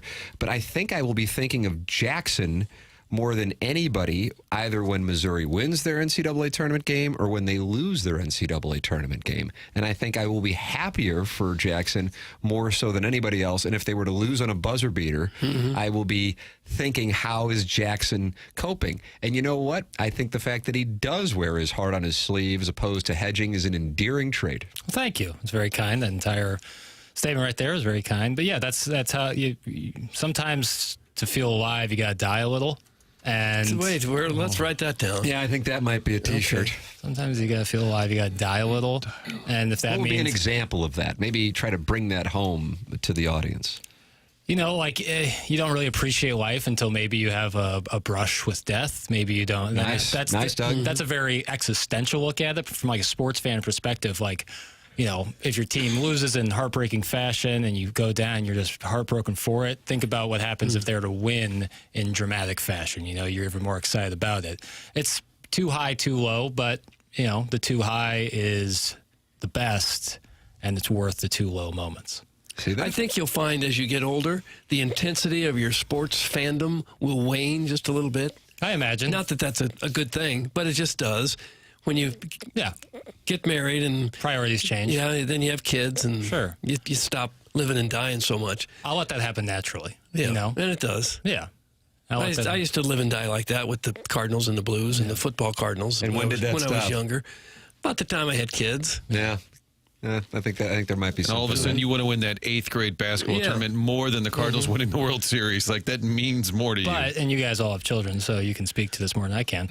If your kid gets really into a team and they start becoming emotionally invested into it, can't you by proxy kind of get back in? By proxy does. Fair. I think you're right on that. By association. I think you're right. Yeah, you could. Absolutely. What if your kids like the Chiefs? Then what do you do? They sleep in the yard. They sleep in the yard. You kick them out of the house. Well, that's kind of been my thing when people are like, well, Jackson, like, what if your kids get into the Chiefs? It's like, I simply would not allow that. That's just not like, no. They don't have a choice. Like, they'd come they have to sleep in a yard? I want to be a Chiefs fan. I go, that's not allowed. If you enjoy eating and sleeping indoors, then you will not be a Chiefs allowed. fan. If I came up to my dad and said, I'm a Cubs fan, he would say, no. He'd make you sleep outdoors? He would say, that's just not happening. Like, and then you would be outdoors, like in a pup tent? There was no argument. I was like, okay, no, it's just not going to happen. Is that dogma? What? Sleeping in a pup tent? No. That's a delight. I mean, just ask Jake Gyllenhaal and Heath Ledger. Yeah, it's true. But I'm talking about if a parent says, you cannot like this team, otherwise you're in the pup tent, with or without Gyllenhaal. I think it sets up boundaries and structures. We root for the home team. It's establishing principles. You know, we're not fair weathered fans. Loyal to the soil. Yeah, we stick with the team. We what's the thing about dancing? You dance with the one who brought you there. Yeah. Brung you. How do you say it? You have to have you dance with who brung you. Yeah. Good morning. I'm confident that Jackson lives by motivational posters found in high school math classes. That's from Wedding Tackle. I find value in them. Tim, can I ask a tangentially related topic? I'm answering questions. Doug won't. When you're in the sports industry and you get a little jaded, and because you're around some athletes who are not... Are you talking around baseball writers right now? Well, no, I'm saying, like all of Some us, personal news. when you kind of see behind the curtain, what level of responsibility do you have to not tell anybody and like break their heart? For example, boy, that's nice. That's you know a what I'm great saying? question. This is like a QFTA question. Yeah. Well, when I bring this up, neighbor Bill, one of my neighbors, and old. I thought you were talking about Naperville. This is neighbor. Oh, yes, he is not from Naperville, but neighbor Bill. It's a great guy. We're watching a game a couple years ago, Cardinal game, and every player that comes to bat, oh, he seems like a great guy. Oh, and you didn't want to. I'm like, yeah. Oh, he seems super nice. Yeah, sure. Every player, he's like, oh, he seems like a good fella. He seems like a... And I would just say, sure. And the day before, I'd been down there and they crapped all over me. And I'm like, yeah, he can be a little grouchy. Yeah. And you just don't want to do it to people that have been fans of these teams and these players, and you just don't want to do it. I get where you're coming from on that. I experienced a similar moment, not necessarily with regard to conduct, but when I would be covering the Cardinals my first year at KMOV, and I'm 23, and I am emotionally invested in like a May Tuesday night game against the Pirates, and they lose, and I'm really upset about it. And I go down to the clubhouse, and like Edmonds is slapping Eric Davis with a towel or something like that. And I go, okay, I might need to. If the gentlemen who are playing in the game are doing okay with this, then maybe I should be able to handle it better. That was a moment of, and that's not to say that they did not care so much as once you've done it and you play 162 games, if you're heartbroken, even the best teams are going to lose 60 times over 6 months, then you better be able to compartmentalize it. And I think that's where the proverbial closer's mentality comes from. If you can move on from something that would devastate a fan base or a lesser mentally strong person, you do not have the closer's mentality. Yeah, and a lot of times it's more frustrating for fans, and especially coaches, who want so bad for their team to win but can't really do anything about it. Not really. And the players who played and gave it all they had and came up short, it's a little easier to say, oh, well, we tried, just didn't get it done. And you understand why players have to kind of have some fun in the grind of it, but you can also see there's certain teams where there's the DNA of that team. They're really intense and they're just out to win. And then some teams do just kind of play grab ass. You can just kind of feel it. This cute little dog-hating woke simp has no idea what parenting will be like. Good luck telling a 13-year-old what team he can cheer for. That's from Beer Cats. Oh, worked for me. You're not going to allow your kids to pick their own teams? No. Did your parents ever put you in a pup tent? No, but I remember specifically, I think I've told the story before, like after the Giants won the Super Bowl, one of the Eli Manning Brady ones, like I had family out in New York and they were cheering for the Giants and I was like, I want to become a Giants fan. And my dad was like, no shot. Like you're a Rams fan. That's it. Like we root for the home team. And I couldn't agree more. And now looking back on it, I'm glad he did. I'm not a fair weather guy. But if there is no home team, there is no home NFL team. I'm going to school them on what happened from the years of 2011 or 12 to 2016. Let them know about the injustices done. Okay. The wounds that are still fresh. Oh, festering. Yeah. And don't let them watch the NFL at all. No, be one of those people that said, I'll never watch another game. Do you think it's kind of like when an election doesn't go someone's way and then people say they're moving? Do you think that anybody has truly, I'm talking about one single person, I think one single person probably has, in the last decade gone, okay, F the NFL, I am no longer watching an NFL. Ellen DeGeneres moved, right, to London, England? Well, I'm talking more NFL, but Ellen DeGeneres Ellen DeGeneres lives in Shrewsbury. You said with an election, I think. Right. Well, there was that, but people say it, but then they don't do it. I'm talking about. You're saying, do people actually follow through on the NFL? Was there somebody who actually really totally 86? I get some tweets if I just mention, hey, this Sunday we've got Packers Bears at noon and the Cowboys, and people were like, why are you promoting this? We hate the NFL. They screwed our city. Never watch. Don't watch. I think there are some people who have held firm on that. I think. Kevin's brother Jack Demoff says, I 100% have quit the NFL. How about that? I think that's a really small group out there, but I appreciate their commitment to it. I think it's hard. If you are in the sports world, you can't ignore it. It's impossible. Yeah. Well, we can't really. Well, I'm saying we can't ignore it. But I respect people who were that pissed off. They said, I'm never watching a game again. Or, like I said, I would never set foot in SoFi Stadium. And then somebody said, what if Marquette makes the Final Four? And so I'm like, you're there. Yeah. Frank, how are you today? Okay, there he is. Now you're out. Now you're out. Well, it's awfully hard to turn your back completely on the NFL. It's such a huge part of our culture. You've turned your back on professional wrestling. Not that big a part of our culture. I'm not going to speak for Stan. That's something Stan needs to do. He can barely speak himself, so you're going to have to talk for him. Morning, Frank. How you doing, Frank? Good to see you. Jed Clampett over here running a billionaire team. My kids have been influenced enough to, quote, like the Chiefs, but there is and never will be any Chiefs gear in my house, and there will be no hedging on that. That's from Scott's Wrinkled Ballsack. Little Beer Cat says, and his father was just very critical of Jackson, but this is Little Beer Cats now, Martin. We have generations now listening to the show. I stand with Jackson. Those aren't my kids anymore. The yard might be too nice. I think I'll just drop them off somewhere in Fenton. Doug, that's a great text. Okay. Set them free. He doesn't want them to damage his grass. And listen, I'm talking as a guy without kids, so take everything I say with a grain of salt. And a number of people are pointing that out. In I get it. Yeah, I know. Because nobody talks about whatever. Is that the first descendant of a texture? I mean, there's no Lil Boozy. Is there Lil Fuelsy? I don't think so. Not that we know of. Doug played Indian ball with, Native American ball with Crestwood Coyotes' Yeah, dad. no, we called it Indian ball. One infielder, one outfielder. Guardian ball. And what were your tools of ignorance? Did you use a tennis ball and a cork ball bat? Baseball. Oh, baseball. Nice. Baseball bat. Yeah. St. Gabriel Schoolyard, we were going cork ball bat with a tennis ball. Oh, I love that. The greatest. And if you put it on the roof of the school, you went yard, but then you didn't have the ball anymore. Silly question. Greatest. How's a cork ball bat differ from a baseball bat? Cork ball is really thin. skinny. Got it. Almost like a broom handle. Got it. I don't know what to make of this text, but I am going to read it and see if we can interpret it. Okay. You can text in 314-399-9646, and they're coming in fast and furious. My daughter-in-law is a cheating cheerleader, and I dog her all the time. That's from the 636. He dogs her. Now, what does that exactly mean? My daughter-in-law is a cheating cheerleader, and I dog her all the time. I'm going to guess autocorrect from Chiefs. Got it. Because I thought he probably needs to have a conversation with his son about the situation more so than just making fun of the fact that his daughter-in-law is cheating on his son. I don't want to step into people's relationships because that can get into kink shaming, and that's something this show... I do it. No, well, no, we do not. Yeah, I'm going to guess autocorrect's the Chiefs.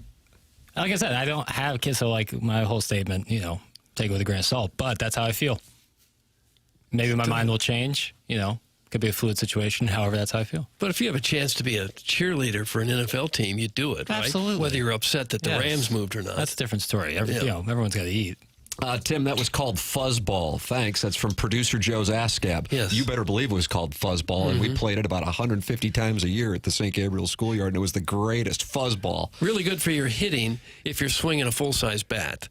Really bad for your arm to make that throwing motion with a ball that didn't weigh anything. The guys who had good arms and were playing games that night would not pitch, but me as a second baseman who had Steve Sachs, Chuck Knobloch disease, they could throw me out there anytime. Did you ever throw the actual cork ball, those little Never cork? did that. Really? Never did that. All tennis They're kind of hard to find, and they're hard to hit. It's a small little, it looks like a mini baseball, Jackson, an actual cork ball. Got it. Screw the Chiefs and screw you, Doug. Hey, Tim. That's from the Sad Panda. Okay. I don't know why he's mad at Doug. I'm more mad at Jackson right now. I think because I said if someone has a chance to be a Chiefs cheerleader, you probably go ahead and take that opportunity, even though you're mad at the Rams. But I'm with you on that one. Listeners might not be, Doug, but I'm with you. Yo, what's that daughter's Instagram handle who's a Chiefs cheerleader? That's from Mario, and he's traveling to New York. He's from the south side of St. Louis, but he currently lives in Charlotte. Sure, he used to live in Kansas City and Chicago. Okay. And he's at war with the Henschel family. There's a lot going on. A lot of dynamics, Martin, I know. I think you get to that in Season 8. Season 8. I'm looking forward to it. I've heard good things. The NFL is a lying, thieving cartel! It's from the 314. Well, that can be true. Nonetheless, if your daughter or your sister wanted to be an NFL cheerleader and she got the chance to do that, you wouldn't. What about your son? Why is it got to be a daughter? I guess it could be if he's transitioning. Well, no, just why can't the fellas get out there and do it? Well, because we prefer to see girls. I think most people would. Girls can join the Boy Scouts. Can boys join the Girl Scouts? Come here, big fella. So. Probably so now. I like when Frank appears. I don't think they even call them the Boy and Girl Scouts anymore. I think it's just scouting. Scouting? Yeah. Is that right? I think so. But girls can join the Boy Scouts, but I don't know if boys can join the Girl Scouts. Or would want to. Well, what if it's just a big fat kid and I want the cookies? And he joins the Girl Scouts. I like cookies. How about that? How'd you have that ready to go? That was Stedman-esque. Sometimes you just fall into it. That was Can I have some more Stedman-esque. Frank? Yeah. Sprinkling a little Frank. I've got here. like 10 boxes of Girl Scout cookies at home that we just bought. What do you go with, I don't those know Thin Mints? You like those Thin Mints? I like the sourdough. What's that called? The Sourdough? trefoils? Not the sourdough. Shortbread. Shortbread. Yeah. Trefoils, yeah. But I can't eat them because once I start, I'll eat the whole sleeve. I need to bring them in here. Did you look at the back of the box? Feel good about yourself. You look at the back of the box? No. For the nutrition information? I know. Is this I know Lexington steel? I know it's not going to be good. So I just try not to eat them. But if a little girl comes to your door selling cookies, you have to buy them. Well, that's why you don't answer the door. You have to. I've You got to take answer care the of door. There's For a 9-year-old girl out there selling cookies, yes, I'll buy some. the mailbox, 0 upside. The door opening, 0 upside. Easy analytic. Don't go to the mailbox. Don't go to the door But what if it opening. was your daughter who's been told she has to sell cookies? I'm able to separate emotion from business, and I side with business damn near every time. Yeah, I like to support, like my nieces are in it and they'll buy them. They're kind of charging.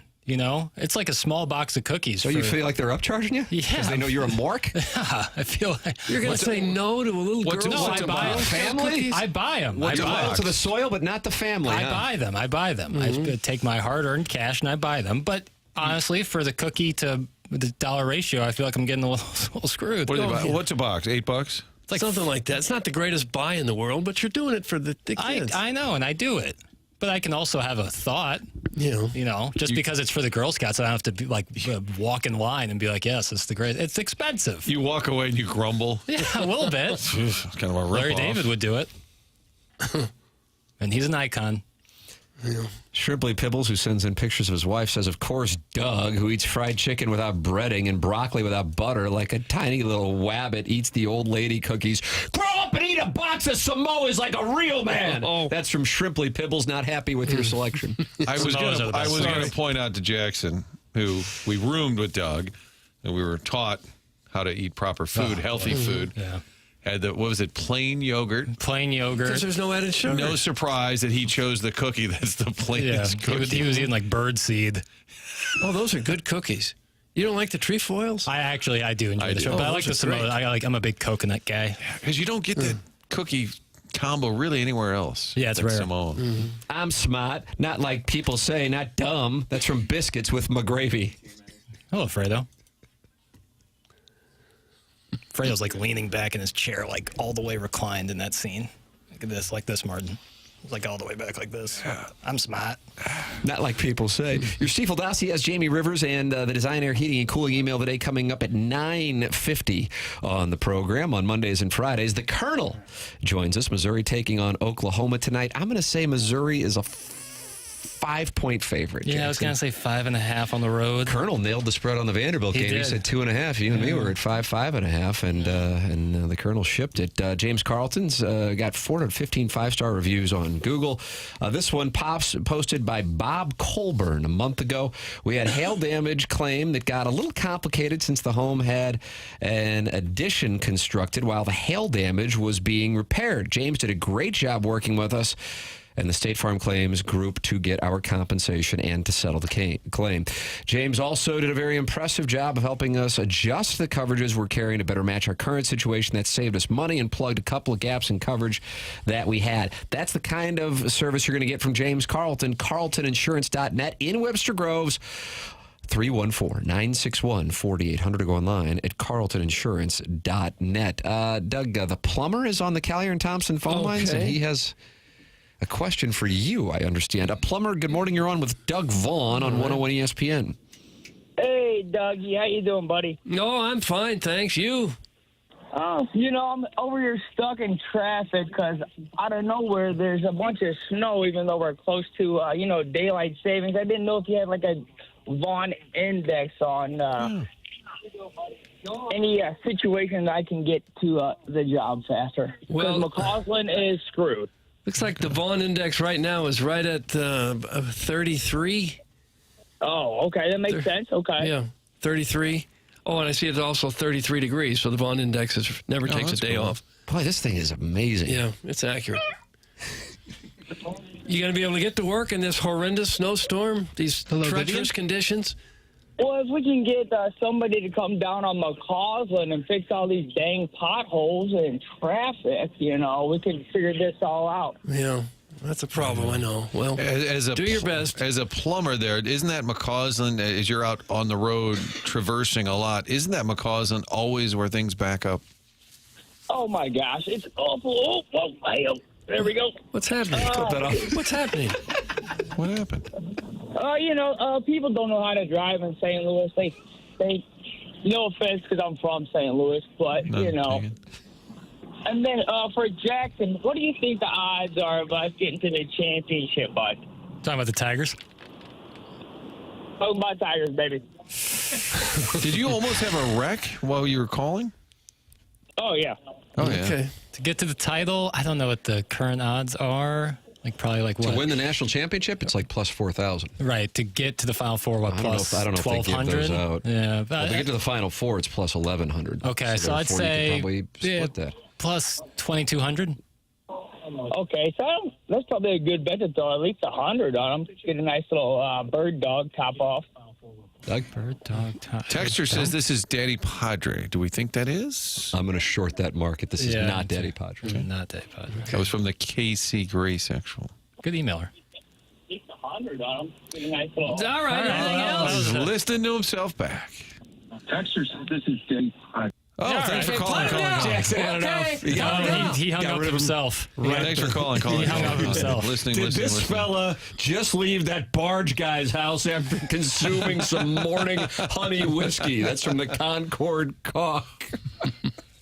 No, he's texting in. He says, "Lost you boys. My apologies." And he's listed as a texter named Plumber. How about that? Okay, Plumber, just take a few shots of Drano for us. Thanks. That's Grimy from South County. Hey there, caller. Did the St. Louis gene pull a favor and yank the wheel as hard as you can into oncoming traffic? No. That's Mario. He's flying into New York, but I think they might be circling JFK because he's got some time to text in critical of the call. That's bad advice. You're going to take someone out with you. We don't want that. I'm television's own Doug Chandler Hill. This guy 100% was adjusting his size 48 pant that were getting a little too tight after hash brown number 3 this morning. Doug, that's from Carlos Spicy Wiener. What would 3 hash browns from McDonald's do right there? I would be able to enjoy it. I would really too. would. I Go would. down like a bomb, though, about 5 minutes That's what I'm later. saying. Right in your processor. Email in the morning after at InsideSTL.com. Design, air, heating, and cooling email today. The program's called TMA, and it airs on 101 ESPN and the TMA STL YouTube channel.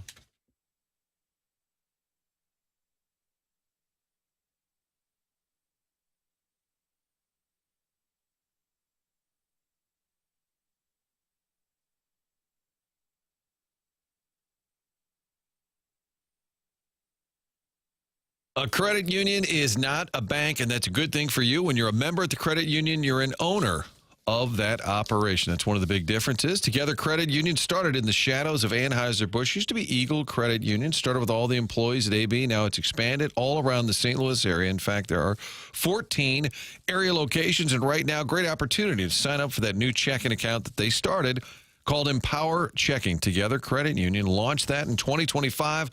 With Empowered Checking, you earn above-market interest on the money that you keep in your day-to-day checking account. Interest paid to you each month. A checking account that's going to reward you for your balances, not activity. You can apply at togethercu.org or stop by any of those 14 local St. Louis branches. Work directly with one of their amazing member advocates, friendly folks over at Together Credit Union. Sign up for Empowered Checking. Visit togethercu.org/empower for full terms and details. Membership eligibility is required. Together Credit Union is federally insured by the NCUA.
It's TMA 101 ESPN. Jackson bailing on the return music. Interesting. I'm sorry. I went to the bathroom and then came back and was recreational, talking. Doug. Was it a whiz bang? I was taking a whiz bang when I came back. We were talking, and I ran out of time. My apologies. Okay. You'll do better. Did you apologize to the audience, or that felt, sufficient right there. So you're not going to be walking outside the studio with your hands behind your back? I feel like I already have to do that like 3 times for things I've said today and yesterday's email today, so I'm probably good in that. Tim, friend of the show, John Denton, who didn't come on the show but was 10 feet away, and Jackson walked over and talked to him. He did tweet out, X'd out, Cardinals are still awaiting test results on the left knee that Jordan Walker jammed on Tuesday when he stepped on a sprinkler head while tracking a fly ball. I didn't know that it was a sprinkler head. That's what he was looking down on. Because if you do, and I would imagine a healthy percentage, but certainly not the majority of the people in the audience have seen the video. If you look at it, you'd go, that was the play? That can't be the play. But then he looks down, confused. That seems kind of a high-risk thing. Yeah. But then I would imagine there's sprinkler heads throughout outfield, but I'm usually thinking that they're more on the outside of the playing field. Than by That's what got Mickey Mantle, remember? Early in his career. Yeah. Of course, that was 60 years ago. This ballpark was built 5 years ago, so I don't know. Mm-hmm. You wouldn't think that could possibly be a factor, that they got sprinkler heads that people could trip over or stumble And again, over. he wasn't even running hard. It was would you call it a can of carne? I didn't see the play yet. Houston had a hill in center field for a while and a flagpole for a while. Yeah. Doug, next to bracketology, your favorite thing is power rankings, and then next to power rankings, your favorite thing is report cards? Made up by one writer? Yes. Okay. Is it Jim Bowden or Bowden? I think it's Bowden. It is. He's got kind of the weird hair. Is that the guy? You talking about me? No, Jim Bowden is kind of unkempt. Did you say unkempt or unkempt? I think it's unkempt. Yeah, but isn't that a weird word? It is, yeah. Unkempt. I don't care for it. Yeah. He gives out the grades for organizations. Would you like to guess the grade for teams in Major League Baseball? These are the offseason grades, takeaways, and predictions for all 30 teams. Would you like to get Jim Bowden's grade in The Athletic? Just posted this morning for your St. Louis baseball Cardinals. For what they did in the offseason? Yes. It would have to be an F. That's correct. Congratulations. Okay. You're dialed in. Do you read the column? No. But they didn't do anything. Is that a report? Well, that's actually inaccurate. As a matter of fact, we had Michael Hellman on the show. Were you not in that segment? Yeah. Well, I'm saying they didn't do anything for people that are likely to be on the team. I just walked into the room and saw him reporting that. And I wanted to make sure it was a new report or an old report. That is last year's report. Because I'm watching him say, Wheeler went to the hospital yesterday, which we know he did, and the news isn't good. And that's last year's report, not this year's report. Last year's old report. They lost Goldschmidt, they lost Gibson, they lost Lynn, and they added Hellman, who might make the team. Well, the Twins were about to DFA him, and the Cardinals were able to get him. Yeah, I'm not sure he's going to make the team unless he's at that age where he's the guy who's going to be the 25th or 6th player on the roster, so the younger guys go down to AAA to play. What do you think Jim Bowden says was the best move? Which team had the best moves? No. The best moves the Cardinals made? That's right. Hellman? So you like the move? Well, it was the only move they made. I remember Chris Tuno, the great Chris Tuno from the Cardinals PR staff, said, would you like to have Hellman on the show? That's when we were down there, and Jackson and I were in the clubhouse, and I said, what do you know about him? And he said, I'll go get his bio. And we dug deep there. He was a fun fellow. Yeah, he's a good guy. Nice fellow. Jim Bowden writes best move, and then he writes crickets. Under the radar move, and then he wrote ... What helped or hurt their grade? The answer, they did not make a single free agent signing or any trades that moved the meter. They focused on trying to trade Nolan Arenado, and they couldn't even do that. Storyline to watch. How will Arenado fare at the start of the season? When will he get traded, and to whom? Season prediction, last place. But the Central's expected to be different. You see, the Brewers added Jose Quintana the other day, that. And they said it energized the room. Like the fact that they actually wanted to add on brought in a veteran player that might be able to help. It was a startling lack of activity for a team that announced it was going to do a reset. Usually that means doing some things. This was more of a standstill than a reset. It seems the national pundits are kind of like slowly observing what went on or didn't go on. Like Rosenthal a couple weeks ago, now Jim Bowden. Everybody's like, wait a minute.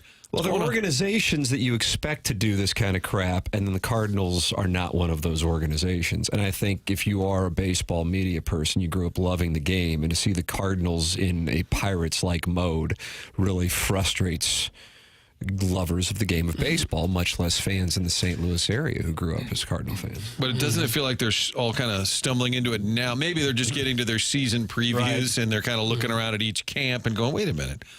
Cardinals didn't do anything. They're all kind of noticing at once, and nothing has happened. What's up, Mike? Hey, how you doing, Mike? How are you? What's happening? I just wanted to ask you, is that a new report about Wheeler, or is that last year's report? We already answered that one, okay? It's last year's report on Wheeler. I said it 10 times, so no one got in any way mistook that it was this year's. You want me to come back? All right, let's go on a Francesa run. We had the Frank run, and we have a Francesa run. What do you got, Jax? Oh, no, under the pressure. It's going to take a while. I thought you were in a band. Come up and meet you. At Maryland and Florida State, which you've already had this year, you have, let's see what happened. What happened in those Maryland-Florida State games this year? I don't think it was a vintage Maryland year by any stretch, but I could see them. They didn't play once this year?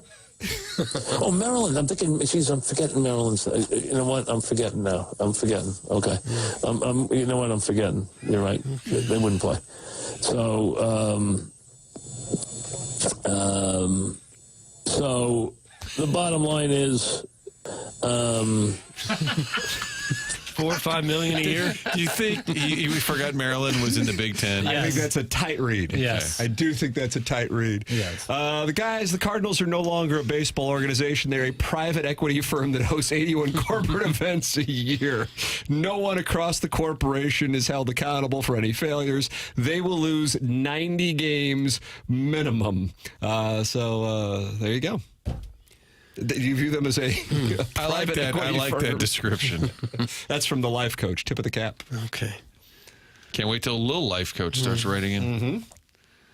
Well, and now they may have lost Walker for a period of time, too. So the Cardinals to win the World Series, Doug, if you want to throw 100 on that, plus 13,000. There are only 6 teams with lower odds to win the World Series. Those teams are the A's, Angels, Nationals, White Sox, Rockies, and Marlins. The National League Central, the Cubs are plus 105 to win the National League Central. The Cardinals have the longest odds, plus 900.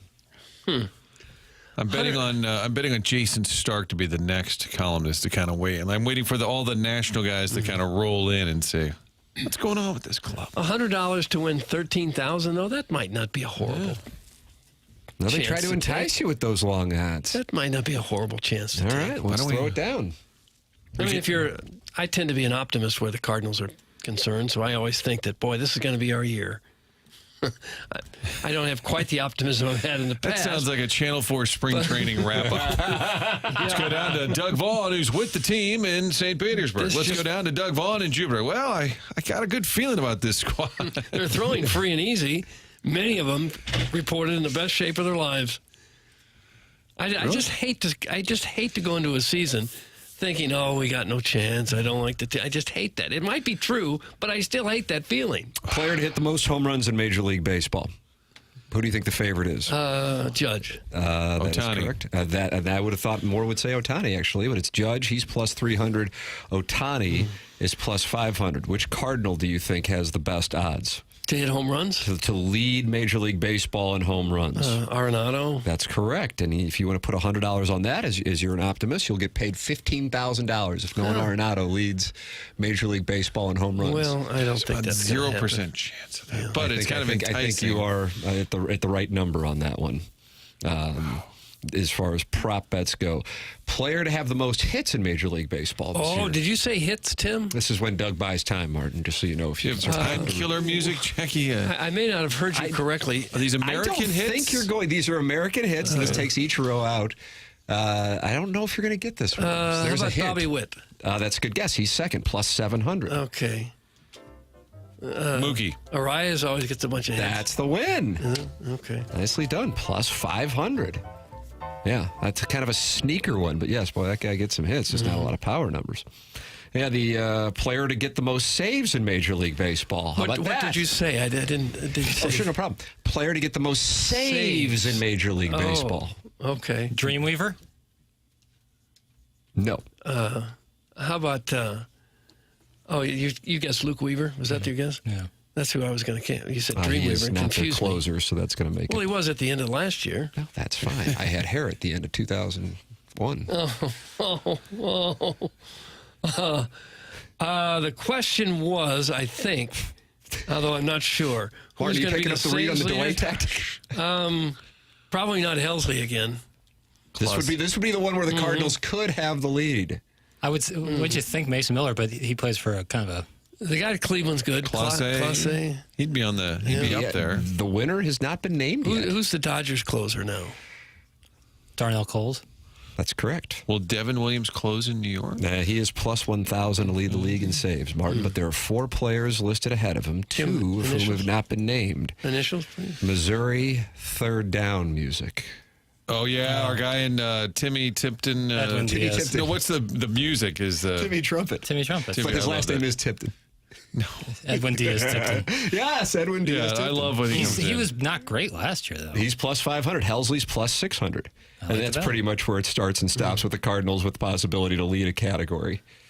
They're going to have some guys attempt to steal bases, but Ellie De La Cruz is the heavy favorite to lead the league in stolen bases. Yeah, I would think. He's plus 130. And I think you're only up against him getting injured. Otherwise, that's about as 5-star of a play as it can get. You know, Ohtani stole 59 bases last year with all the home runs he's hitting. He's plus 1,700 for the record. 59 That is stolen bases. 10th overall 50-50 club, in Major League Baseball. Guys who will have more hits this year for the Cardinals, Jordan Walker, or the honky tonk man, Adam Wainwright. That's from the Taint Slap. So I guess he's handicapping whether or not Adam Wainwright will have a couple of hits, and then if Jordan Walker will also have a couple of them. Oh, come on. You know, it's a very good question. It isn't a good question. You wonder how he got his name. Taint Slap? Yeah. Taint Slap, you'll have to call in and talk it over with Chairman Kurt. 314-974-0101. Mark Hanna, Evergreen Wealth Strategies, sponsor of our 9 o'clock hour here on TMA. The number to call, Mark, and you're going to feel better after you talk to him. And that is something that I can tell you is a wonderful trait for somebody to have, especially in the financial industry. The number is 314-889-0503, or go online at evergreenstl.com. It's Mark Hanna with Evergreen Wealth Strategies, and he is somebody our audience has known now for about 8 years. But if you're new to TMA, you might be saying, okay, what's the story with Mark Hanna of Evergreen Wealth Strategies? No problem. I'll be happy to share the story. He started advertising my podcast, then he started advertising on TMA, and then listeners got to know him because he would come in, because he was sponsored the Jeremy Rutherford segment, and they go, this guy's a good guy. And on top of that, he has a mindset that certainly encourages saving and investing, but also balancing that with living your life and enjoying yourself. He has a really healthy life perspective, which is why Doug describes him as a life Sherpa. He is online at evergreenstl.com, 314-889-0503. Learn more about Evergreen Wealth Strategies at evergreenstl.com. That's Mark Hanna with Evergreen Wealth Strategies, 9 o'clock hour sponsor here on TMA. Mark Hanna offers securities through Equitable Advisors, LLC, member FINRA and SIPC, and offers insurance and annuity products through Equitable Network, LLC. Doug, you wanted to hear from your Mount Rushmore of callers. Chairman Steve is on there. Oh, good. And he's on the Callier and Thompson phone lines. Okay. Chairman Steve, good morning. You're on 101 ESPN. There it is, and you love the enthusiasm. Okay, hello, Steve. How you doing today? Oh, gosh, we're fine. You? I'm doing great. I'm just got through some traffic. Now it's free and easy down 55. Nice. What do you A lot think, of traffic reports today on Yeah, the we show. are getting those. The plumber gave us one, Martin, on McCausland. You're on 55? Yes, I'm headed to Arnold and then Fenton. All right. What are you going to do down there? I love my friends in Jefferson County. The only thing is, if you see a housing design trend make it to Jefferson County, it's over for that housing design trend. So if you just think about that, if you go to a display in Jefferson County, you see some of the decorating that's going on there, don't do it because it's over. So you're saying that the trend reaches at its tail end Jefferson County, whereas, say, it starts in South Florida or Southern California, and then it gets to the Midwest, and Jefferson County is where it dies. They grab it in Clayton and Ladue, and then it spreads out through St. Louis. Well, Clayton, Ladue, and then some of the gay communities, they've got a decorating touch, and I mean the male homosexuals, not the female homosexuals. No, for heaven's sake. What a thorough, vivid breakdown. Yeah. So you said the gate community. Can you hear me good? What?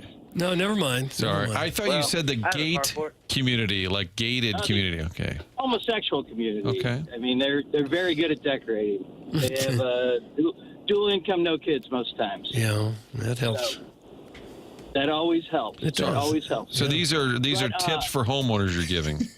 I've got a landing I'm an strip. appraiser. I've been in thousands of homes, Marty. Thousands. Okay, no, I was just clarifying that you called in with designing tips, right? Decorating. That wasn't the crux of the call, but okay, let's get to the crux. That was part of it. Well, I mean, I did have a question. You guys mentioned Luke Weaver when what's his name is asking Matheny about good pitch by Luke today. That drop, is that Luke Weaver? Yeah, can I hear that drop, Jackson? Is that too much of an ask? You got it. All right, here we go, Chairman. Mike, would you say an outstanding job from Luke today? Outstanding job from Luke. Yeah, he's talking about Luke Weaver. Unless Luke Voigt went deep. Isn't that ironic? Sure is. Crazy. Yeah. To think he came up when Matheny was a manager. That seems like eons ago. And they traded him for Goldschmidt. Yes, that's right. Was he? Carson Carson Kelly in that package, right? As a closer too. But I do need to comment too on a couple other things. So this is the guy who called in and celebrates his birthday weekend. No, what is wrong? What? And then Martin's friend Dan didn't even know who Wayne Gretzky was. That's true. What are we raising around here? I mean, come on. I mean, this is the end of society. Mm-hmm. You know, it's going downhill, and part of it, I feel partially responsible for allowing my wife to do a majority of the raising of the kids, you know, in a way, because they've really, you know, P word, these boys, and you know, birthday weekends, not like my wife saw Gretzky when we were at Grove 23 playing golf, humble brag, and she didn't recognize him either. So Dan's got something in common with my wife. In defense of Dan Charles, the great Dan Charles, he grew up in Springfield, Missouri, so I can distance him from being a St. Louis guy by birth. They don't get TV and hockey in Springfield? Yeah, come on. Like Jackson's household, no hockey. He's everywhere. Well, he knows who Wayne Gretzky is, right, Jackson? The great one, 99. How about that, Doug? How about that? What a moment. Very nice. Knowledge. Yes, that's great. That's great. No, Jackson will change his tune when he has kids. I mean, he'll soften a little bit. I do like his approach there with throwing the kid out if he likes the Chiefs or something like that, but it usually doesn't work. But yeah, you know what I'm saying? Sure, I sure do. I absolutely know what you're saying there. Yeah. Mm-hmm. How long is this drive down 55? Well, I'm in. I had to make a stop here in the 125 and take a picture, kind of over near Lime, and then headed to Arnold. I probably got another 20 minutes. But you guys probably got to go to break because that's what we do now with this show. Oh, God. Doug! Wow. Stop taking shots at our advertiser. Ruin me. Hey, listen, Doug. It's taken me a while to get used to it. I had to back off for a while because the changes annoy me because I like the solid hour of you guys. You know, it's nothing against. You know, you got to do what you got to do. Okay. I mean, you work for this company, so they tell you what to do. I get it, but it doesn't mean I have to like it. No. Plus, I We've been here a while. pay so much damn money for all these streaming services to avoid commercials, and then I have to listen to commercials every morning. It annoys me. Gosh. That's just me. Could not be any sorrier. speaking my mind. And, hey, Martin, it's my last year down at the apartment there. If you want to come by on opening day, okay, Not that, Martin. and hang out, you'll be doing live shots. You got a balcony with a view? He does. He takes pictures yeah. quite often and sends them in. All We're right. doing the show down there, Chairman Steve, from 7 to 11 on opening day. I'll come by and see you. Are Yeah, you we're going to be Ballpark down Village. at Salt and Smoke? I don't know which location. Where are we going to We're be? in BPV Brew House, I think. I've seen the setup before. Brew House. Oh, yeah. I know Yeah. that is. Hopefully it'll be a nice day. We have had the crappiest days every time. And it looks like the weather's kind of shaping up next week. So hopefully it'll be a nice one. Another thing on these live shots, Martin, I don't think you do it, but can you tell some of the numbnuts around the place that when they're going to you on a live shot and you know they're coming to you, don't start shaking your head yes when they're talking. It annoys the hell out of me. Oh, does it? You do that, Martin? I would say I've been probably guilty of that a time or two. I remember Mike Bush would always just be looking down, and he does in the studio. You look down, and then you look up. And I'm like, what are you looking at down there? What's down there? I do the head nod because I feel like if you're just sitting there, you kind of look like a dope if you don't move at all. Yeah. I'm in the news, sweetheart. That's a chuckle. I'll allow it. Also, I was down at I went to the Mayor's Ball Friday night and then the parade on Saturday, and your Fox 2 traffic gal was at the Mayor's Ball. Hubba hubba, Martin. What do you think? Who the traffic would you like gal? to end your career? Who is would you like to end your career? I have to think about who the traffic gal is. Melissa, Well, we've been here a while. she's something. I like her. But the only way to go to that parade is to get into the corporate tents, and then you're on the east side of the parade, and all the yahoos, on the other side of Broadway can't get over there. They had a live band. Jackson, would you go to Mardi Gras if you could do a corporate tent? Because it sounds like you're not high on Mardi Gras. That's my read. What I would really want is like a helicopter escort to bring me in and out so that I could go and hang out. I'd hang out just in the middle of the street. But if it's I the could. traffic and the driving after imbibing. Yeah, it's like you've been drinking all day. You're just beer drunk as all get out. And now you have to walk a mile to get an Uber. Well, they have a shuttle that goes from the trolley takes you from the Park Village. Yeah, it kind of feels like a Titanic situation where women and children go first, the heavies go first, and something like that. The heavies. So you're saying I lost like 10 pounds. Not you, Chairman. You could lose another 10. Okay. And I love Steve, but I kind of think maybe the brakes are underrated at this point. Oh, Martin. Oh, I know. I love you, Steve. Martin. I'm sure they're getting after me. I love you. Well, but you're a long-time listener of the program, so you know that's the nature of the beast. You have some people who love it. You have some people who hate it, and that's just kind of the nature of this particular program. I love them all. But I'm excited for this March Madness coming up. I'm excited for the baseball season, even though it's going to suck, probably. But it's kind of what Mo said. I'm excited. We got the Savannah Bananas coming. That'll be fun. Yeah. I got tickets for that. Okay. You going to that, Doug? No, I don't have tickets. You had to sign up for the lottery system, right, to get them? If you buy the all-inclusive, you get around it. Then you didn't have to go in the lottery. Well, what did that cost? Not too much. You don't want to know, Doug. No, well, I do want to know. That's why I asked. That was a lot of money. I'm in the 703 club for that thing. So what, $100 or more? Wow. Up. $200. That's the only way they're going to make money. They got to pay this Arenado salary now that they can't unload him. You know what I'm saying? Yes, I do. Andrew Luck. Get rid of him. Come on. Chairman, always wonderful to hear from you. Thank you so much for calling. calling. Guys. There Have he a is. good day. All right, That's Steve. Chairman Steve Dougie. He is en route to Arnold to appraise homes, and he wants people to know if the trend has just started in Arnold, that means it's died everywhere else. Well, surprised he has to show up. You just get a couple of the comps in the neighborhood, and you split the difference, and that's what your house is worth. That's a serious charge on the appraising industry. I know he's the chairman, and I love all the callers. I just kind of felt like we were sitting in the nursing home lobby. Oh, wow. just talk. I mean, it's a lot of storytelling. A lot of just, so anyway, how are you doing? I like a stream of consciousness call. Okay. Kind of clear the deck. Lil Beercat says that's my idol. Stephen Wildwood. Wow. Pull off the road, climb the Arnold Water Tower, and then jump to your death. That is from the sick man. No, period, more, period, Steve, period. Oh, come on. That is from Dewey Oxberger. Little Beer Cat's echoing his father's text. Steve is the best. See you on opening day, Steve. I'll do my best to bring a young lass for your enjoyment. How about that? Beer Cats is bringing ladies over. Like his tribute? Yeah, like a tribute, it sounds like. Cut this Nimrod off. Hey. Some Pele Blanco. I'm surprised that Arbor Day is not a Chairman Steve fan. Arbor Day wanted Steve to be on as well. I can't find his text, though. Doug, they're coming in so fast and so furious here in this Air Comfort Service text line. But Arbor Day wanted him off. Would a leap from the Arnold Water Tower, would that do it?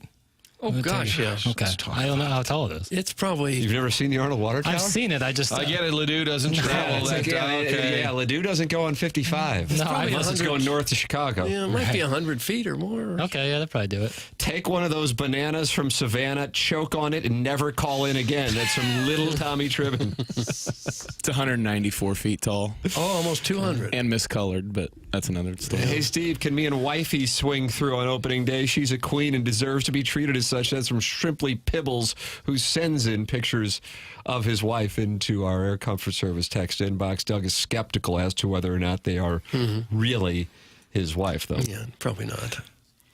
Probably not at all.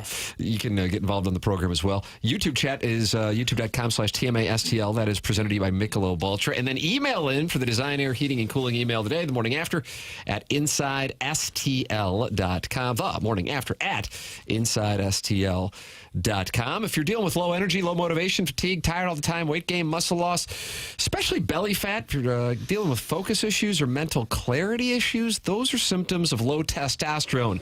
That's where Mentality can help you out. Mentality is a local healthcare facility that specializes in helping men feel and perform at their very best. Mentality focuses on free testosterone levels, which many doctors overlook, ensuring your treatment is tailored to your body. Treatments are designed to fit your life, even with a busy schedule. Most insurance is accepted, making an accessible option for you. This year, stop settling for a fraction of your potential. Mentality's New Year offer is your chance to take back control. Men today have 30% less testosterone. Take back your numbers. Visit mentalityhealth.com/radio to get access. That is Mentality. It's 9:20 in St. Louis. Time check brought to you by Clarkson Jewelers. This is TMA on 101 ESPN.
Jackson playing Rick Astley. Your thoughts on Lainey Wilson? Probably not for me. But I'm just not I'm not a country music kind of guy. You don't like real America, do you? That's not true. I like folk music, which I'd say Peter, Paul, and Mary? Yeah. Joan Baez? Yeah, sure. I like folk music, which I think is kind of similar to country. Cat Stevens? Not a lot of Cat Stevens. I feel like that was... Isn't that yacht rock, Cat Stevens? Some of it would be. Some of it would be. Who likes folk music? Jackson Burkett. A lot of people like who folk else? music. Name 2 other people. My mom and dad. Okay. Does that count? People like folk. And if folk is kind of like Noah Khan, who's super popular. I would say he's more folk music than country music. Text in. Noah Khan. A lot of country music today sounds like pop music from 40 years ago. Like the John Denvers and people like that. They'd probably be considered country today. George Strait. I think he's always been pretty much hardcore country, but people didn't think of George John Strait as a folk?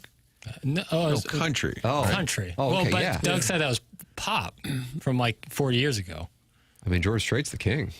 Yeah. All of his exes live in I'm Texas. saying somebody like John Denver, who was enormously popular in the 70s, would probably be considered country today. Yeah. And you're saying then it was pop. Yes. Okay. Mainstream. But wasn't he winning like country music awards? I don't know who won the about it. awards back then. Never Gonna Give You Up. How many views on YouTube? Oh, that might be in the B's. It is in the B's. Yeah. Is it really? I'll go 2.8 B. 1.5 billion views for Never Gonna Give You Up. The Rick Roll is the internet meme, and they said it was usually used as a hyperlink, and it would kind of trick you. You would click on something, and it would immediately divert to The other Rick option Astley. was the people out there know what the other thing is that you would click on something like that. What? Jeremy? About the guy on the bed? Yeah. Oh, it doesn't say There's that. a gentleman Speaking in codes. Gentleman on a bed. Doug, there's a gentleman. He's got 3 legs, Doug. There's a gentleman on a bed. Oh. It's a tripod situation. Okay. I'm reading the Wikipedia that says nothing about that. Well, it's not a Rickroll thing, but it's similar. Oh. Doug, why the codes? I don't know. I don't get it. Someone clicks on a seemingly unrelated link. The site with the music video loads instead of what was expected. And then you got Rickrolled. Okay. Right? The Hawks was off on that I don't one. believe I've ever been Rickrolled. Chairman Stephen Wildwood, who experienced a lot of pushback on his phone call in this Air Comfort Service text inbox, has tried to win people back over by sending in a picture of his drive down 55 and the Arnold Water Tower. And he also says the lines have been blurred for these musical genres. Yeah, I think that's true. Because pop is just popular, right? That's not like a style of music. It's just what's popular. Am I wrong? It's probably top 40 music. Right. I would So think. that's not like a genre. I guess anything could be top 40. Right. Doug, Lainey Wilson just isn't the same since Ozempic got her. That's from Carlos Spicy Winner, and he's going into the TMA Hall of Fame, which is located in Shrewsbury. What, now she's in shape? That's a bad thing? Carlos Spicy How do you Winner. feel about your feet? Well, I just had some work done on my arthritis. Oh, that's hot. Everybody loves arthritis and sciatica. Yeah, I'm going to agree with Pal. Noah Khan is definitely folk and makes great music on top of guys like Mumford & Sons, who you could call folk. Thanks, Yes. it's Little Beer Cats. Yes. Oh, see, I like Mumford & Sons, but I don't consider that That's not folk. There's a banjo. If there's The a banjo is what it takes. Or is that bluegrass-ish? And bluegrass is kind of folk. Do you like Oh Brother, Where Art Thou? It's my favorite movie ever. Favorite movie ever? Yes. Oh, my God. It's my favorite. Gosh. I've said this before. It's my God, favorite. I just threw a dart and I hit. It's my favorite movie ever. Ever? Ever. Capital E. Capital E, Martin. Favorite movie Suck ever. it. All right. Yeah. Why do you enjoy the film? I haven't seen it. Now I feel like I got to see it. If thegoodOrBad.com calls it the greatest movie of all time. Well, it's an incredible kind of allegory for the Odyssey. I'm an educated man. Went to the university, high school. I have no idea what that means. An allegory? It's like a metaphor. It's like it's a play on Homer's Odyssey, Chris Nolan's actually doing Homer's Odyssey in a big way in 2 years. He did the Oppenheimer? Yes. And Dark But you Knight. don't like his work. I do like Chris Nolan's work a lot. But Oh Brother Art Thou, it's like a family. The opposite of Tim's Dart, the opposite. Yeah, I do love I Nolan. thought you critiqued him heavily. I'm mistaken. No, I love Nolan. Okay. But Oh Brother Art Thou is like a family movie. Like my whole family loves it, and it's like we kind of just speak in lines from that movie. Not to mention George Clooney is just a delight. Clip that off. Bernthal, or not Bernthal, Turturro. Well, unfortunately, some people disagree, including Manute Bowl Eligible, who says he just divested all funds from goodorbad.com. So that is moving money this morning in the markets. It's my favorite movie. It's not. I'm not saying it's the best movie ever. It's your favorite movie. It is my favorite. Just a little kitschy? In what way? Just a little kitschy? I disagree. I think it's great. I'm a Dapper Dan man. Ozempic doesn't make people in shape. It makes them look sickly skinny because it eats their muscle away with the fat. That's from the 314. That's just not true. It may not get you in shape, but it doesn't make you look sickly skinny. It helps people lose a lot of weight. It just suppresses your appetite really hard, right? I believe Isn't that so. kind of the thing? I think so, yeah. Black coffee will also do that. Well, so will smoking cigarettes. Yeah. Doesn't mean you ought to do it. Snorting that horse, eh? Yeah, these are all alternative methods. We're just outlining how to be a supermodel. They would call what do that you want to do? You want a to smoke dirty cigarettes? cut. Yeah, the dirty cut. Drink some Diet Coke. Good morning. When the leaves start changing in the fall around here, the St. Charles folk toss on a flannel, pretend they're in Yellowstone, and binge drink bourbon and IPAs. Thanks. That's from the self-made stay-at-home Laduma. Okay. There's nothing wrong with that. Is that correct? I don't know. Have like a driveway party? A bonfire. Yeah, I kind of like it. I do too. I think that's good stuff. George Clooney sucks. It's from the 816. Horrible take. Horrible take. I stand with Jackie. Horrible take. I'm not a big fan of him as a director, but as an actor, he is as good as it gets. Which, of course, was a Jack Nicholson. Burn After Reading, kind of an underrated. So good. He's hilarious. There, Jackson's made it on the record. Oh, brother, we're out there. I didn't know that. I don't know how I didn't know that. Tim stumbled away from his seat. Yeah, I thought you'd was been shot. Stunned by it. Yeah, I was it's stunned by always it. kind And I have no opinion on it because I haven't seen the movie. Sure. But I didn't realize that. Yeah, I think I have my top 5 list right here. Favorites. My top 5. You carry it around? I have a Letterboxd account, and I do exactly this. My favorites. That is right here. Oh, Brother, Where Art Thou? Number 2 is Godfather. I consider Godfather 1 and 2... I kind of cheat. Do you include Godfather 3 then? I do not, although it's better than people say. You consider it cheating? No, I'm cheating by putting 1 and 2 together. Oh, because I don't want to hammer my top 5 with 2 Godfather. No, movies. you certainly wouldn't. Do the Right Thing is number 3. Doug, that's a Spike Lee joint. Yeah, Okay. Pulp Fiction's 4 and Boogie Nights is 5. Really like the Boogie Nights play. Those are my 5 Godfather play. Those are my 5 That's what I'm favorites. saying. Yeah. Okay. Oh, brother, I Where like Art how you Thou just had one? those handy. Yeah, I have a He Letterboxd. carries a list like a crib sheet. I have my Letterboxd account. Why? You said that. I just am surprised that you carry it around. Sorry. I'm not mad. I am. I'm happy. Go Blues. Wait, Timothy hasn't seen Oh Brother, Where Art Thou? That stops the show for the 7-3. I have not, but now I feel like I got to see it. It's really great.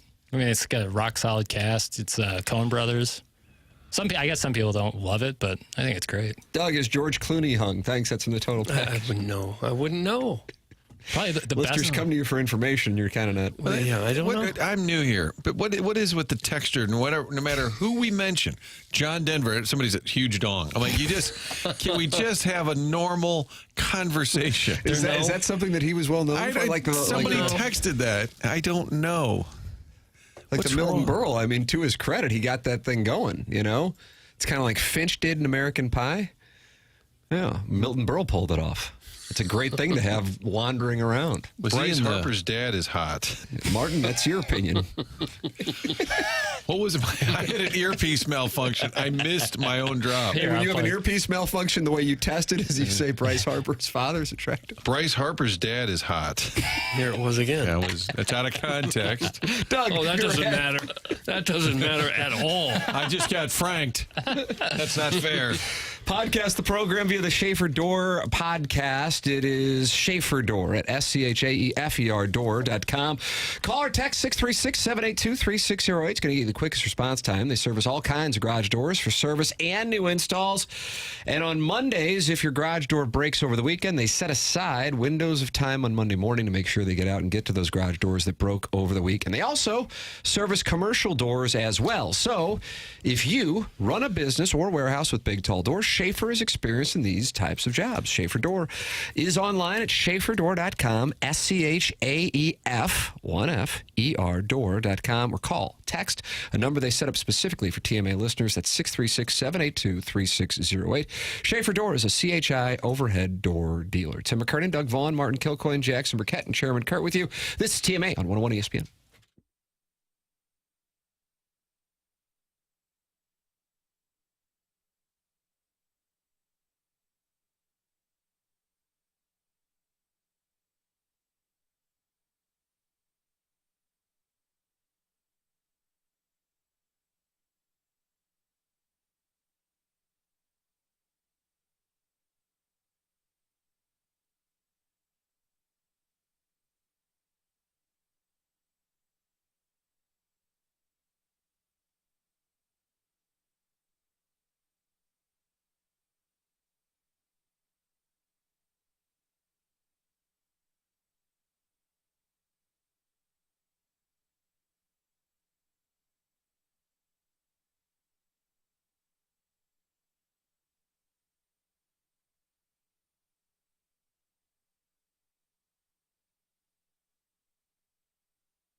This is Action Jackson with a Sports Center update brought to you by Saliga Heating and Cooling. In the Lakers' 136-115 victory over the Pelicans yesterday, LeBron James becomes the first player to 50,000 points. I'm pouring honey on you, GOAT. That was our Sports Center update brought to you by Saliga Heating and Cooling, an independent American Standard heating and air conditioning dealer.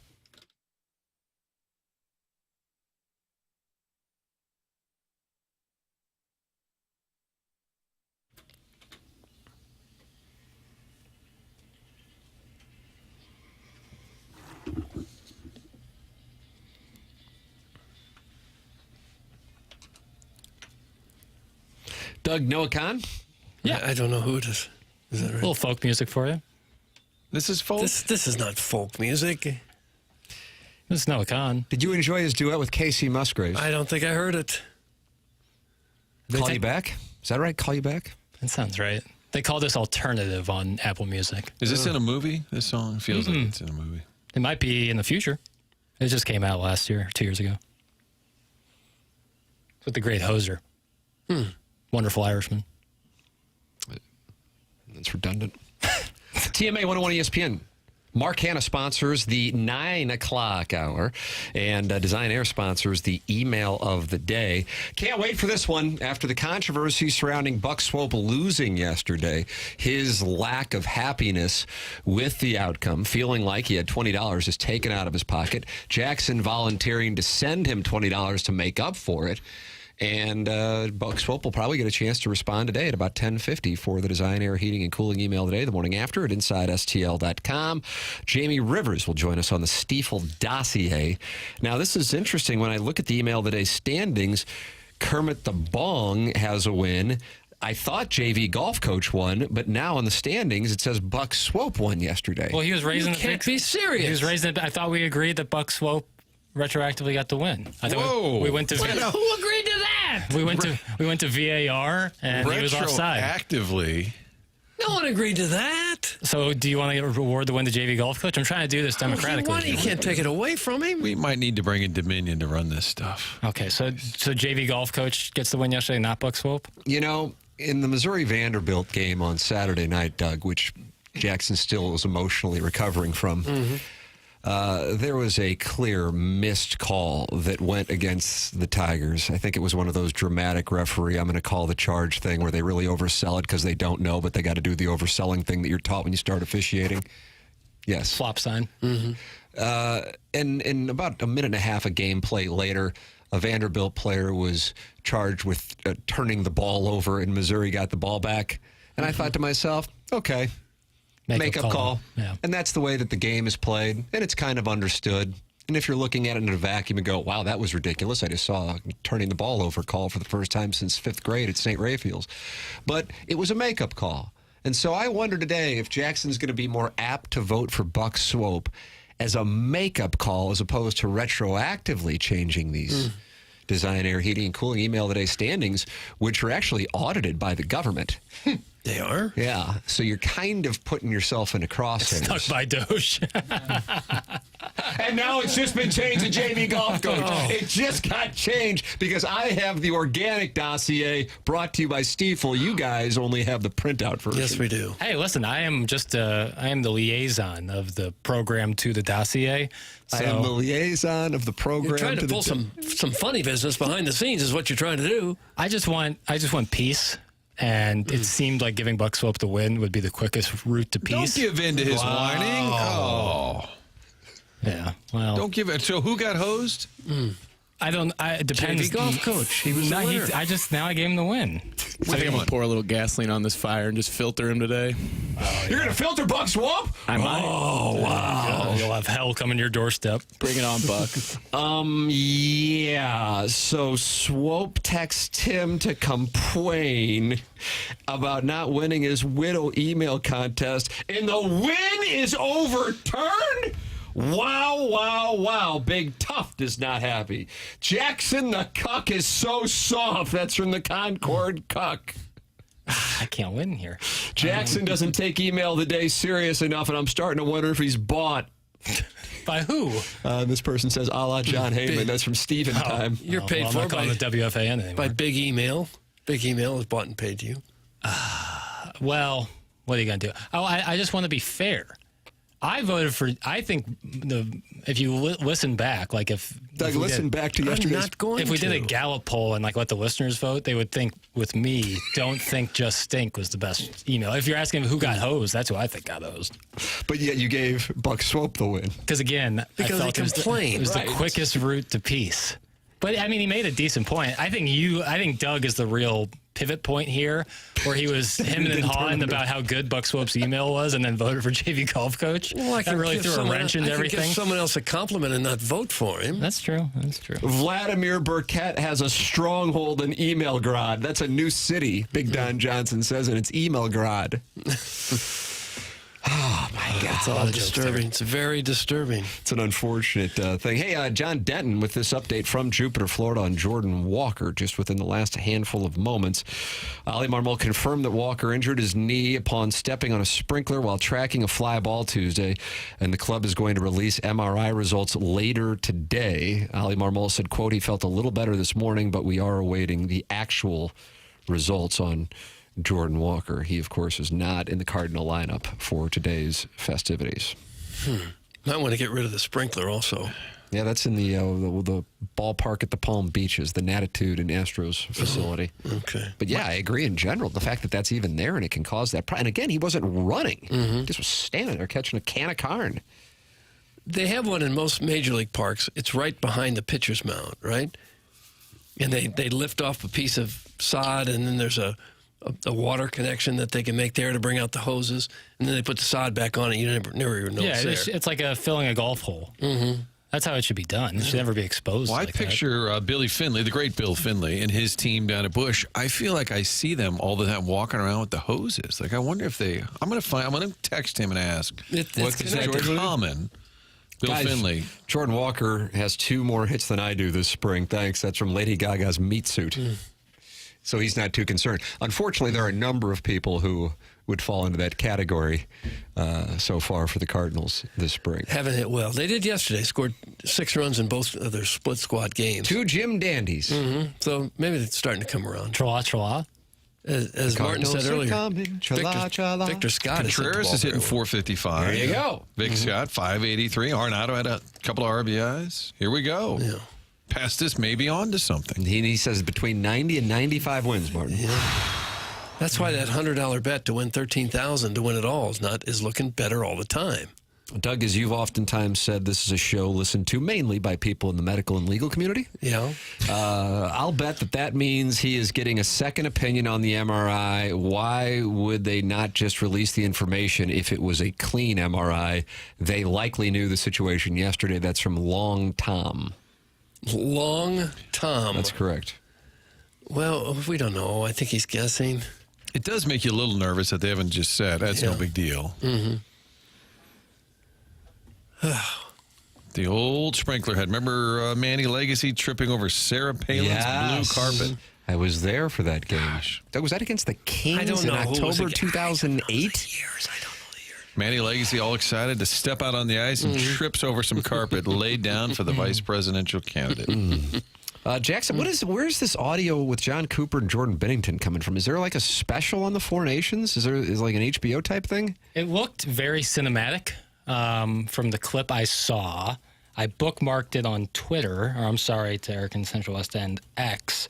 Apologizing to specifically to individual listeners get their own apology. And it came from STL Blues Chirp, and where they got the audio from exactly. Because if there is one of those like inside the NFL kind of shows, I would love to watch it on the Four Nations. For sure.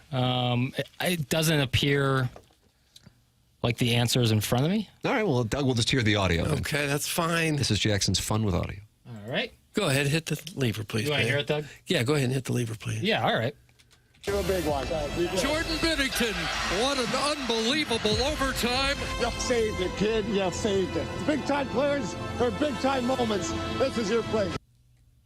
That's it. That was it. We talked more about it. Was before, like where it was from. All he did was say the name. Fun with Audio. It says what before that John Cooper clip. If you go to the Fun with Audio section of the dossier. Read the dossier. It's brought to you by Stiefel. If you go into the dossier, what does it say on the John Cooper What page audio? are we on? But this is for the listeners. 3. It's not for us. I just want you to read it beforehand.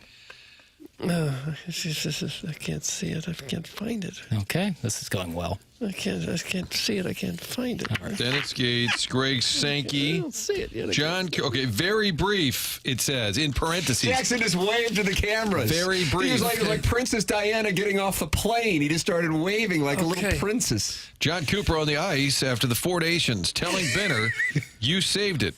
Big time players make big time plays." And I think that was the extent of the entire clip. It was just kind of a net sound pop, as we say in the business. Very brief in parentheses, to your credit, and I would put parentheses, not necessary. Oh, all right. The alliance is broken, Chairman Kurt. We stand alone. That actually might have severed it. That was it. That was ice cold. Was that irreparable? That was ice cold. All right. Well, how about something, because the only one listed as very brief was that one. And there is a show on Max. I can't wait to watch that. Mr. Sider's texting that in. Thank you, Mr. Siders. Very critical of Jackson's open club face coming through a 7-iron impact. But what would be the next best of the Fun with Audio? I'm kind of intrigued by the macro dosing pod from Barstool discussing that Moneyball. Omitting the pitching element, which when I did that show with Edmonds for a year, we would have, I feel like we might have had Zito on. We definitely had Mulder and Tim Hudson on. And the fact that the film Moneyball, which is a great movie, and I thought it was going to be garbage because I thought the premise was so neat, but they released one at a time. So from a binge standpoint, it's going to be a bit tilting. It's a long run. I mean, we're going to be in like late May by the time it's over, I think. I much prefer that, though, to... Is that right? Mm-hmm. I like to be able to sail in and go. I like to sit with whatever I just watched for a little bit.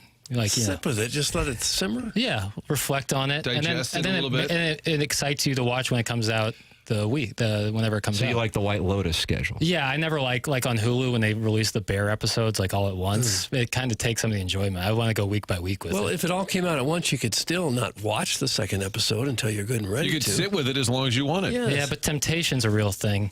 Yeah. Think about it. Okay. Bill Simmons got a tweet Paul Pierce said shows fire or something like that. I saw Simmons retweeting Paul Pierce. Yeah, Simmons is involved in the production. Right, and he was excited because Paul Pierce gave it a vote of approval. It's just really well done. Like I said, I mean, Doug, you'd enjoy this. You oftentimes talk about the St. Louis Hawks. Mm-hmm. And I would imagine, 90+% of the audience isn't aware of this, but the St. Louis Hawks were a hell of a team, and they did battle with the Celtics year in, year out, but I think they only got them one time in the finals. 1958. That was the year, but they went to 7 games, and I think the 7th game in 57 was a double overtime game. I think that was it. So it's famous in Celtics lore. Of course, that predates 95% of the people listening to this.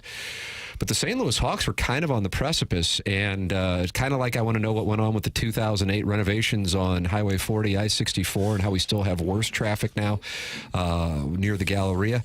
I'd like a deep dive on that. I'd like a deep dive on Bill Russell and the St. Louis Hawks. That's what I needed to do. So those are 2 deep dives. And then also what Missouri's defense was doing against Auburn in 2013 in the SEC Championship. Other than that, I think I'm pretty good. I watch different Strokes reruns and really high on Ella Reese. That's me. That's who I am. And I kind of think they're all related. The Bill Russell and the Highway 40. I don't know. And the Mizzou deep, like stagnant. Nothing changes is kind of the theme, I would say. Yeah. God, that Highway 40, it was done, and I said, it's newer, but it's nothing got a lovely overpass graphics. It's still a tough commute. If you are heading from 40 westbound to even Central West End, much less downtown, you're just going to have traffic. This is westbound. I mean, in between 3 p.m. and 7 p.m. And they just renovated the damn thing. I need a deep dive. Buck Swope's talked about it, and Buck Swope, Jackson kowtowed to him with the email of the day. But, I mean, that just shows the power the man has. He saved Tower T. He's going to be able to get a deep dive on that as well. Mm-hmm. All right, let me hear this audio, Jackson. I do want to hear I hope this one's better. Can't be shorter. No, Moneyball was kind of bull. Oh, I love that movie. What? Are you saying the story's kind of bullshit? The way that... I messed up. I heard a cuss word. How will I explain that to my children? Martin, you'll have to explain it to your children. And I know Doug's they children usually are in their podcast 30s now, but they later. might need an explanation. They were brought to their knees. It was briefer. It was. Doug said it can't be more brief than the other one, and it actually ended up. They end up saying exactly what we talked about, that they just don't mention the pitching. And they also talk about Miguel Tejada. Pat McAfee says, play the clip. On the off chance that today is your last day with the show, is there anything you want to say to the audience? No, I think I've said all I needed to say. Need some time away? I dumped it, so we're good. But it was silly. I was thinking to What myself, if my kids were watching on YouTube? What then? I'll write a handwritten apology. Oh, that's not bad. One of them can't read. Good. My handwriting's awful.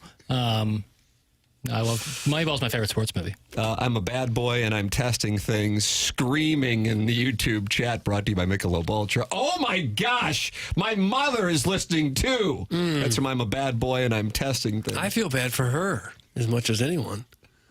Well, things happen. She did not have this coming. Things happen. 289 people were listening to that, and I think they all need handwritten apologies in the Michelob Ultra YouTube Just a chat. card. A card would be all right. Hey, it happens. A letter and everything. Writing thank you notes is one of the. That's a tough task, man. It is. It's a pain in the Let's not get ass. married. I know. My friends who've gotten married send me the thank you note, and I'm like, you could have skipped me because I know how brutal this is. It sucks. Just an email would be easier. Because you do genuinely like want to give thanks and tell them, but an email or a call just doesn't suffice. Like a handwritten note really shows that you mean it. But Right. God, does it hurt your wrist?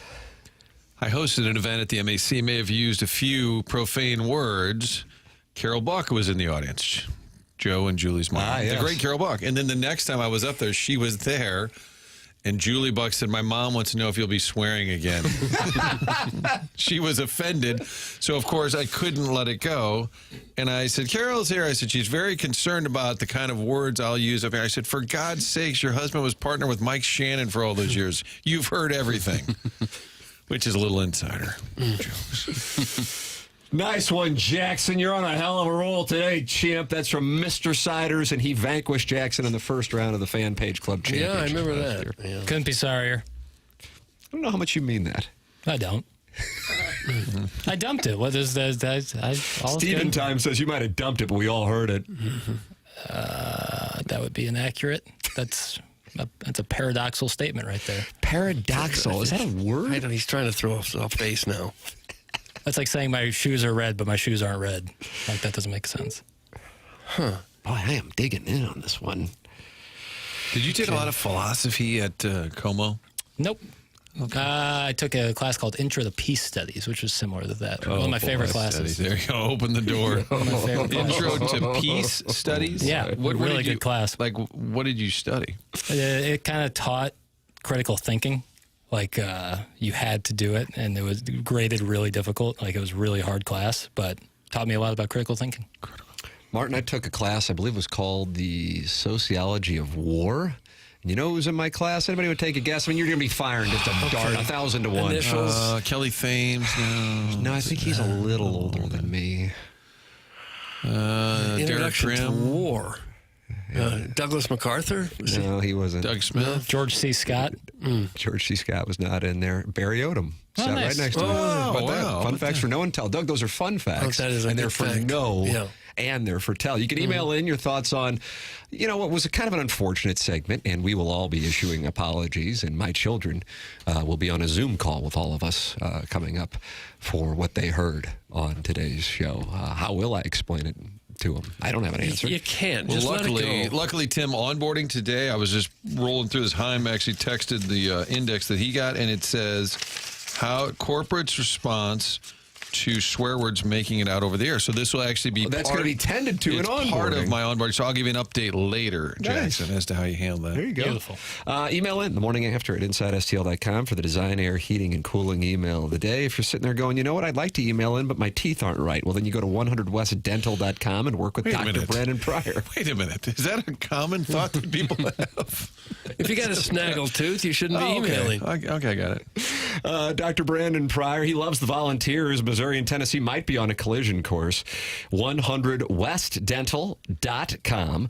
And if you are interested in Invisalign, what a deal they have going. If you talk to them at 100 West Dental and tell them you are a TMA listener, you get $1,000 off Invisalign at 100 West Dental. Understandably so, people separate mentally, I think, dental health from medical health because that's the way insurance is set up, but that is not the way the human body works. Poor dental health can lead to poor health throughout your body. Don't allow that to happen. We know people don't like going to the dentist. Everybody understands that, but you got to get it done to make sure that you are in good health. No phone calls needed to get in. Just check the calendar online at 100westdental.com for availability and book right then and there. It's 100westdental.com or call 636-585-0100. Martin is heading out for the day. Chairman Kurt moves up to the dais. The program's called The Morning After. It's presented to you by Brown and Crouppen on 101 ESPN and the TMA STL YouTube channel.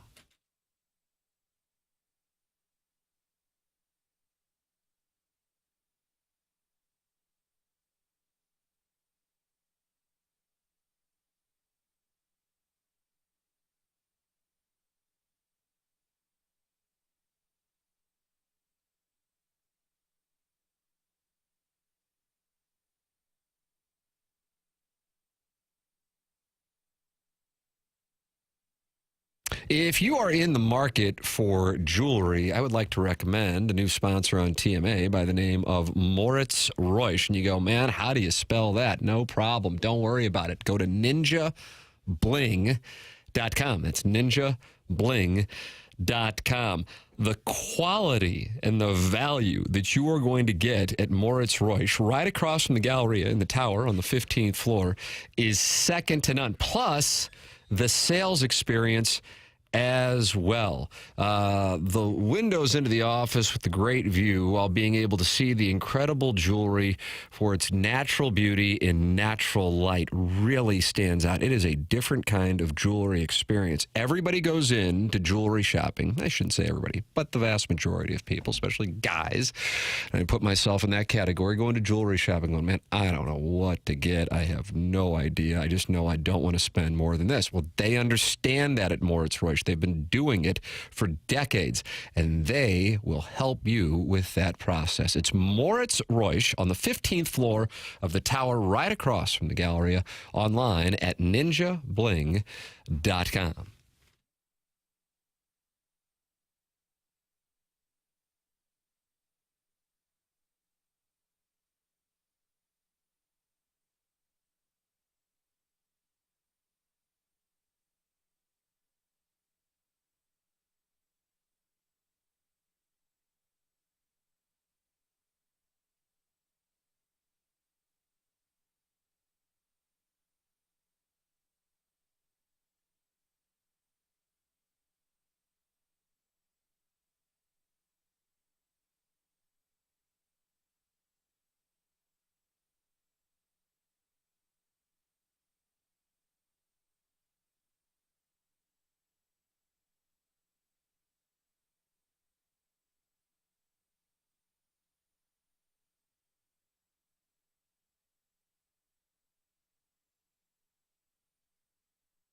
Hey, Doug, what's going on? Well, I don't know. What is this? This is just the theme music from Moneyball. There's no lyrics or anything.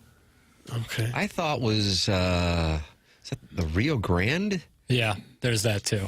That's another. This is just theme song is the wrong word. It's just part of the score from Moneyball. You like that part of the score? What's the greatest score of all time, Go? I don't know. I think the answer is Rudy. I think it's obvious. Fire? Chariots of Fire's live. Social Network. Godfather's pretty good. Yeah, it's a classic. I'll stick with Social Network. Trent Reznor and Atticus Ross. Jaws? Yeah, it's a classic. That's John Williams, the GOAT. A couple things going on in Jupiter, Florida right now. Jordan Walker got an MRI. The Cardinals will release the results this afternoon. Theories coming in from the audience that means it's bad news. Otherwise, they would just say what it is. And the theory is that he is getting a second opinion before the announcement that he has some kind of knee injury from yesterday's what looked like a non-contact injury as he caught a ball in right field at the ballpark at the Palm Beaches where the Nationals and Astros split time like the Cardinals and Marlins do.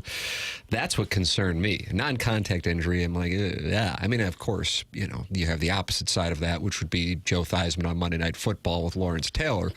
But when a guy's just catching a lazy fly ball in spring training and that knocks him out, also, the Cardinal Twitter account is a video of Jordan Walker looking at baseball cards. So the timing is... Probably Jackson, think that was a scheduled tweet? I almost can guarantee it was a scheduled tweet. That listen, Mike Ryder's over there in the executive producer's booth. We've both run into a scheduled tweet biting us in the ass. Yeah. And so we can commiserate with that. Well, an ACL would knock him out for the whole year, for sure. But just a twist or something, that could be just a couple weeks if it's just that. Right. But a guy like that who you really want to get going, the last thing you want is even something like a little road bump injury-wise. One of the questions you asked, I think it was last week, Jackson, on who, I'm watching the closest this season. At this moment. Now, somebody might emerge, if Quinn Matthews winds up getting an opportunity, a spot start, and he kills it, and they go, we got to give this guy more time, something like that. But within the realm of reality and projected at bats or innings pitched, for me, without question, it's Jordan Walker. I'm trying to think, Doug, since 2000, Cardinal prospects with hype, if you were doing the top ones, because the Pools one, as you were talking about yesterday, I mean, that was everybody in baseball missed on him for multiple rounds until the Cardinals got him in the 13th. And he emerged at Memphis. So he wasn't really a prospect. That Walker is a different level. Tavares would be. Yeah, he'd be the other guy. In that category. Tavares' situation, of course, is one of the most unfortunate outliers you could have. Walker going from where he was and what his stock was at this time in 2023 to if he is beginning a falling off process, or that already began a while ago, wow, that would be a bad beat. Another one that I would say, I wouldn't put it at the Tavares Walker level, would be Alex Reyes. There was a lot. I know it sounds weird now, kind of like talking about Dylan Carlson. I wouldn't put him in that tier, but in 2020, that was the guy we were all talking about before COVID hit. That spring training was Dylan Carlson. And there were very high hopes for Colby Rasmus. I was going to say that's a nice play. Colby out. Rasmus is a very good play. Yeah, big time. That's a great play. I'm trying to think if there's one from the early 2000s. I know they had a lot of young pitchers that they were really high on in the early 2000s. Yeah, he'd be one. I do feel like he didn't live up to necessarily huge expectations, but he was really good, and he wound up being part of the Mulder Jack trade. Flaherty, maybe. He was first You round. think he was in that camp with those guys? I don't know. Close. Maybe the top pitcher. He and Reyes, I would think, would be the two pitchers that they really thought were going to be stars. The gap on what actually became of the player versus like Walker is.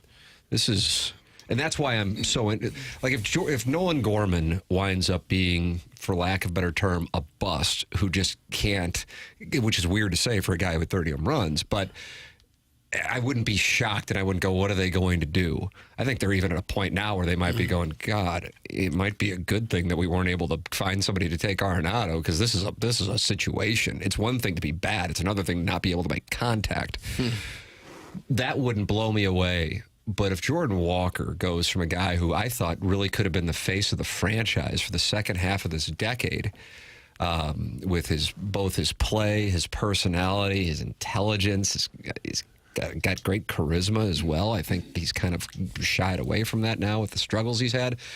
And what that would have meant for the team, wow, that's a real step backwards. And maybe inside the organization, they already know that this is not going to happen, or we messed with his swing and now we've got a problem, or he was successful because of a swing flaw that got exposed at the major league level. I don't know.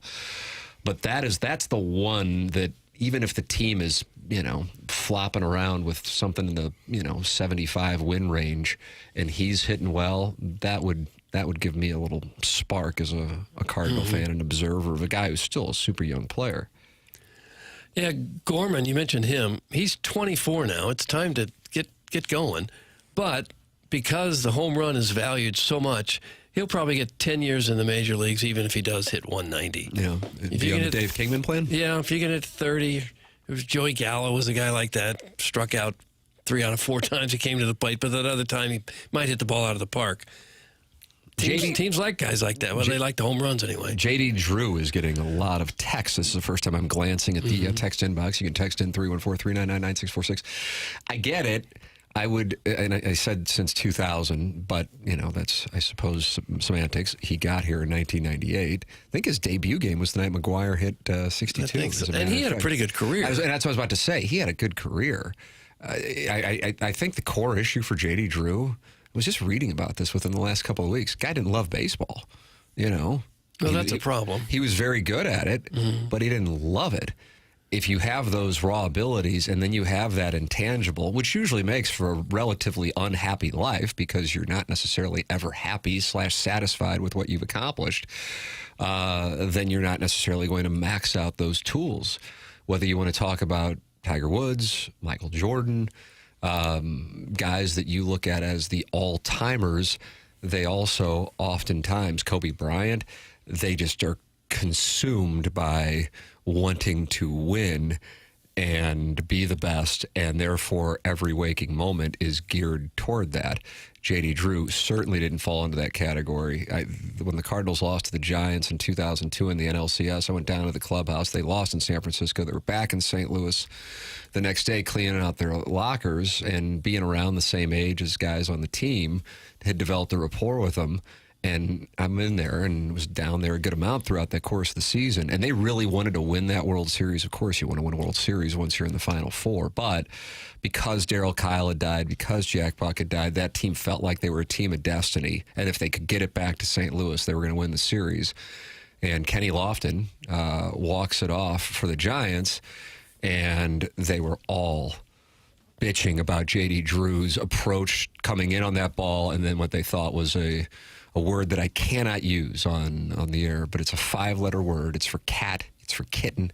And his approach and then his throw coming in from right field. Like, yeah, he didn't really care, and he could have gotten, I don't remember who scored, but whoever it was who scored, it could have gotten him, and we get into extra innings and we can win that game. And instead, so there just wasn't a lot of respect. If a guy doesn't have the ability of J.D. Drew, but he's got the passion for it, then I think it's a different viewpoint. But he had the ability, but didn't necessarily have the passion. With that said, for the purpose of the conversation, he did have a good career, just relative to those expectations when he was that guy getting batteries thrown at him in Philadelphia, and then the Cardinals got him as a Boris client in 98. I would agree. He didn't come close to living to the expectations. Your thoughts are welcome. 314-399-9646. The program's called The Morning After. We have the Design Air Heating and Cooling email today coming up at 10:50. This is TMA on 101 ESPN.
the morning after 101 ESPN. Tim McKernan, Doug Vaughn, Chairman Kurt in for Martin Kilcoyne, Jackson Burkett on the ones and twos, and we welcome to the Collier and Thompson phone lines live from Los Angeles. Ladies and gentlemen, Jamie Rivers with us this morning. How are things in L.A.? Be honest with me. We can take it. We're looking at snow. We know it sucks here, but what are you looking at? The weather's been terrible, Tim. Honestly, look at this guy. He's awful. sporting.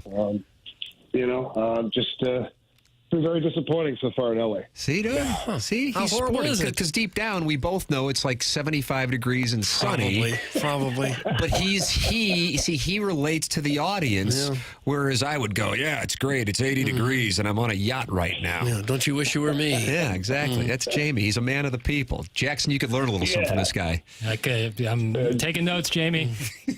Yes, Jackson, thank you. Yes. Yeah. In truth, though, I'm sporting a little bit of a sunburn on my face right now because the weather was damn gorgeous, boys. See, just there's the gorgeous. opposite. Walking down the beach yesterday, having a good time, just living the life out here in California. Yeah, three games in Southern California, and you guys got there after the game on Sunday night against the Stars. Here is the core question. I already know you are vocal on the Fast Lane. You've been vocal on our show about the perspective of the value of getting into the postseason. And Jeremy Rutherford, by no means, is reporting that the Blues are going to trade Braden Schenn. I gather, though, from his column in The Athletic this morning and revisiting it for audience members who may not be familiar with it, that Doug Armstrong is certainly fielding calls from teams that are just interested. That doesn't mean he has to make the deal. Schenn has a no-trade clause.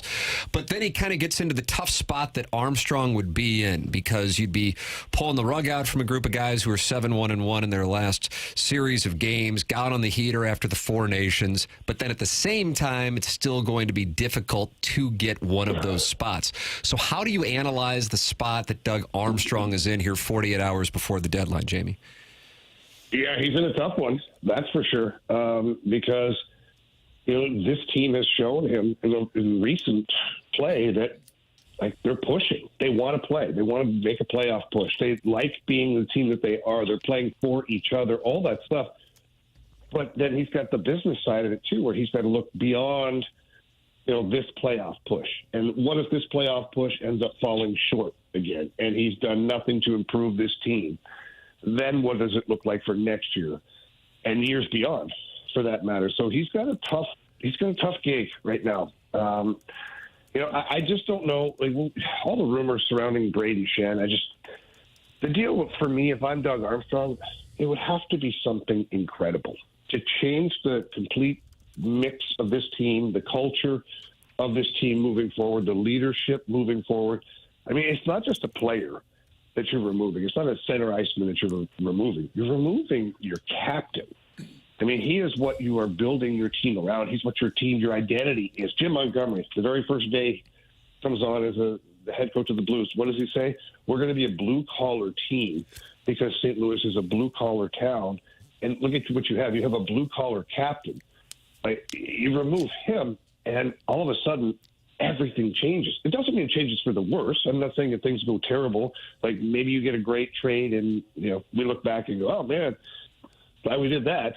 But what if it doesn't go that way? What if it goes in another direction to where it impedes your reboot, rebuild, retool for another 2 or 3 years because the culture has been rocked to its core? So I know Army and all the front office and their scouts they're out here in L.A., different hotel, and they're basically in the war room, and they're talking and going over things and evaluating what the best move is for the Blues. And they got their hands full this year. This is not an easy one, guys.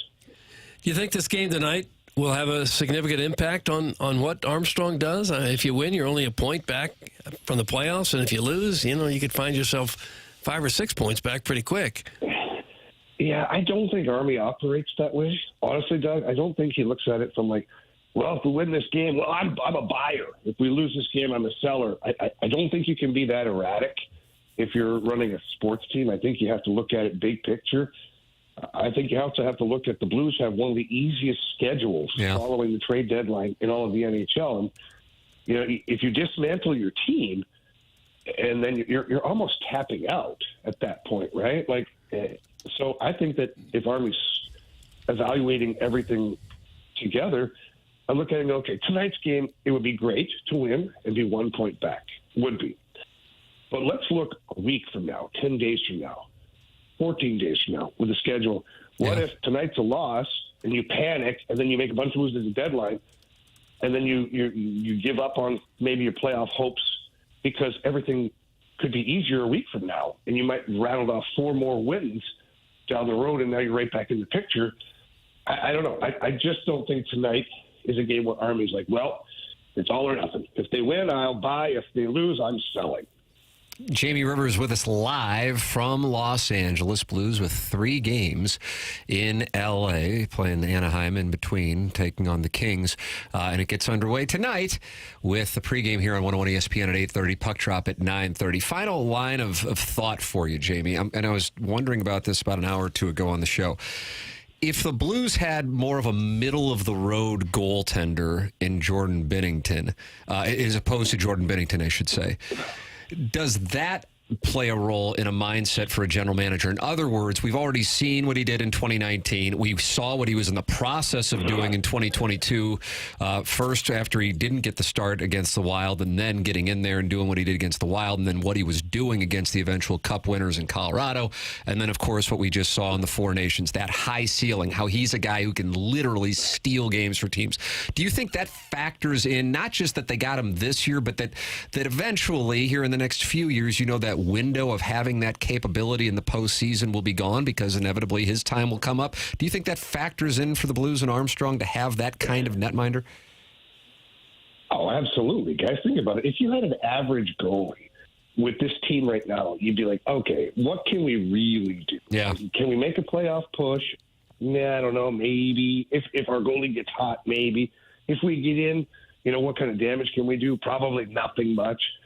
And what you got Jordan Binnington, who, and I'll tell you this flat out, I talked to a bunch of people from the Colorado Avalanche the last time the Blues played them, and we were talking about that playoff year where Jordan Binnington got hurt, and their own staff, people, and I won't name them, but people within the organization felt as if Jordan Binnington, had he not been hurt, the Blues probably would have won that series. And that team was a Stanley Cup champion. Yes, that was a great team, and there wasn't a whole lot left in the playoffs after the Avalanche. Exactly. So you got a guy like that, and to your point, Tim, coming off the Four Nations, where he didn't just beat a team. He beat the U.S. team. It's an all-star team, some of the best players in the game. And Jordan Binnington, he just decided at one point, just shut the door. I'm done. You're done scoring. We're finished here. And so when you got a guy like that, and you have a team like the Blues have right now, where we'll call them a middling type team that's on the rise right now, playing good hockey, if your team can continue to play the way they are currently and look the part, like the eye test has been there as well, and then you add a goalie that can just shut the door, getting into the playoffs is definitely a possibility, and winning a round is a possibility. Beyond that, who knows, right? Because the chips fall different ways in the playoffs, and there's all things that happen.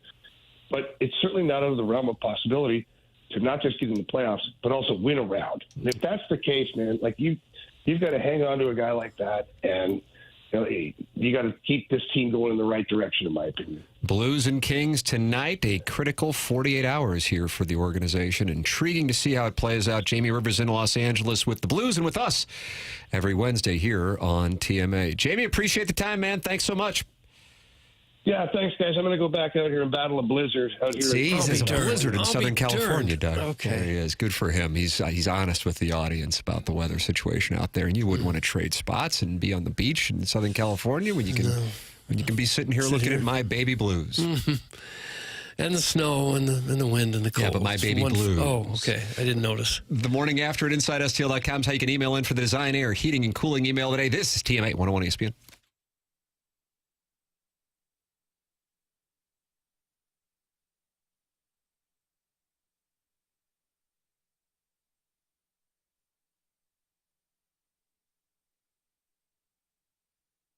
Tim McKernan here for Universal Windows Direct. Tax season is here, and what better way to reinvest your home than with brand new energy-efficient windows during Universal Windows Direct's Tax Time Sale.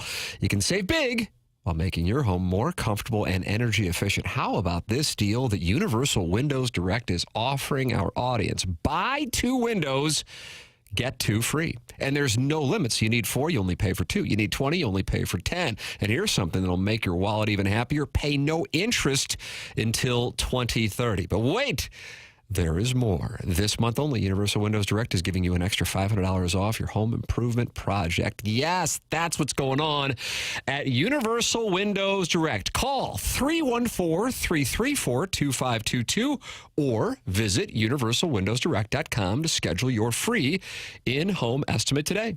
For the last windows you will ever need, go with Universal Windows Direct. And like me, you'll be saying, I love my windows.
This is Action Jackson with a Sports Center update driven by Johnny Londoff Chevrolet and Johnny Londoff Autoplex. Blues back in action tonight, taking on the LA Kings. Pregame at 8:30, puck drop at 9:30, right here on 101 ESPN. That was another Sports Center update driven by Johnny Londoff Chevrolet and Johnny Londoff Autoplex. See you at Londoff.com. Chevy, together we drive. Are you kidding me?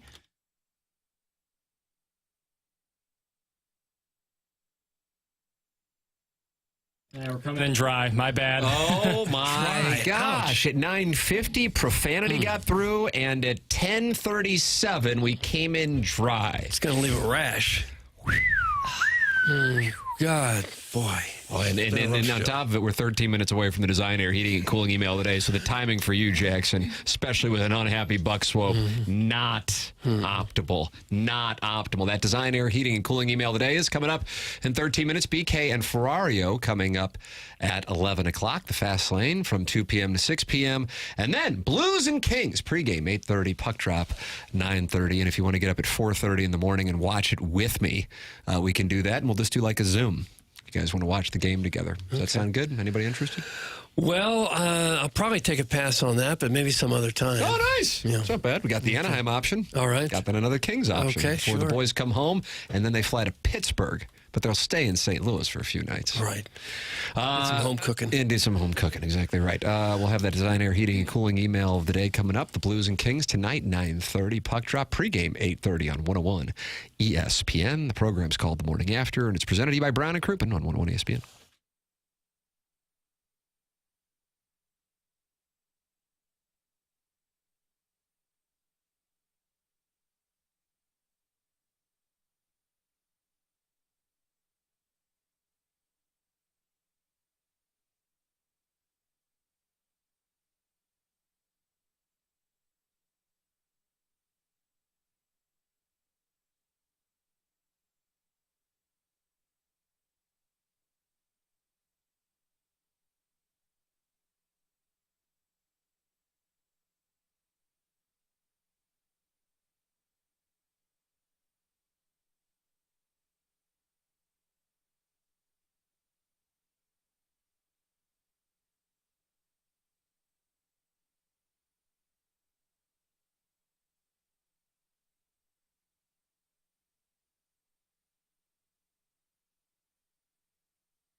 Doug, do you remember the name Connor Thomas? I don't remember the name Connor Thomas. Connor Thomas was selected by the Brewers in the Rule 5 draft in November. He's a left-handed pitcher who they purchased from the Cardinals, and he was the Brewers' former fifth-round pick in 2019. He said he is really happy to be back with the Brewers, and this is his quote regarding his time with the Cardinals. Okay. Quote, as far as the coaching side of it, there really wasn't a whole lot. Oh, no. It was a bunch of, hey, this is what you do. Just try to go figure it out and figure out how to get hitters out. There were no tweaks, nothing like that. Nothing of this. It's a great organization, and I enjoyed my time over there, but I'm happy to be with a team that is on the coaching side of it doing a little more for me. How is that possible? You got all kinds of coaches walking around there. They have many more this spring than they have in the past. Katie Wu detailed that in her spring training letters to the mailbag on the Athletic. Wouldn't you think every minor league team would have had a manager and 2 or 3 coaches? Certainly a hitting coach and a pitching coach. Well, they do, but they have even more specific to that. And a variety of them, the Cardinals were just way behind. And that is why the reset that became just saying bye to guys and not really bringing anybody, all due respect to MIZ, Michael Hellman of Nebraska. That's where the additions were, Doug. And so Connor Thomas is happy to be with the Brewers because they have coaches who watch him and tell him what to do as opposed to say, hey, just go figure it out over there. Yeah, that's tough. There's your spring training report. And gets you ready for today's festivities, Cardinals and Astros, as the Cardinals are trotting out a Thursday afternoon getaway day lineup on a Wednesday. It's TMA 101 ESPN, presented to you by Brown & Crouppen.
All right, Doug, you wanted it.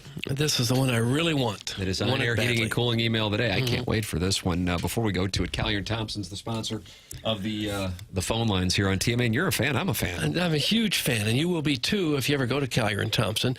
It's your go-to source for every design consideration. Hard to know who you can trust to be in your home and who's going to back up their work. Callier & Thompson stands behind every job they do.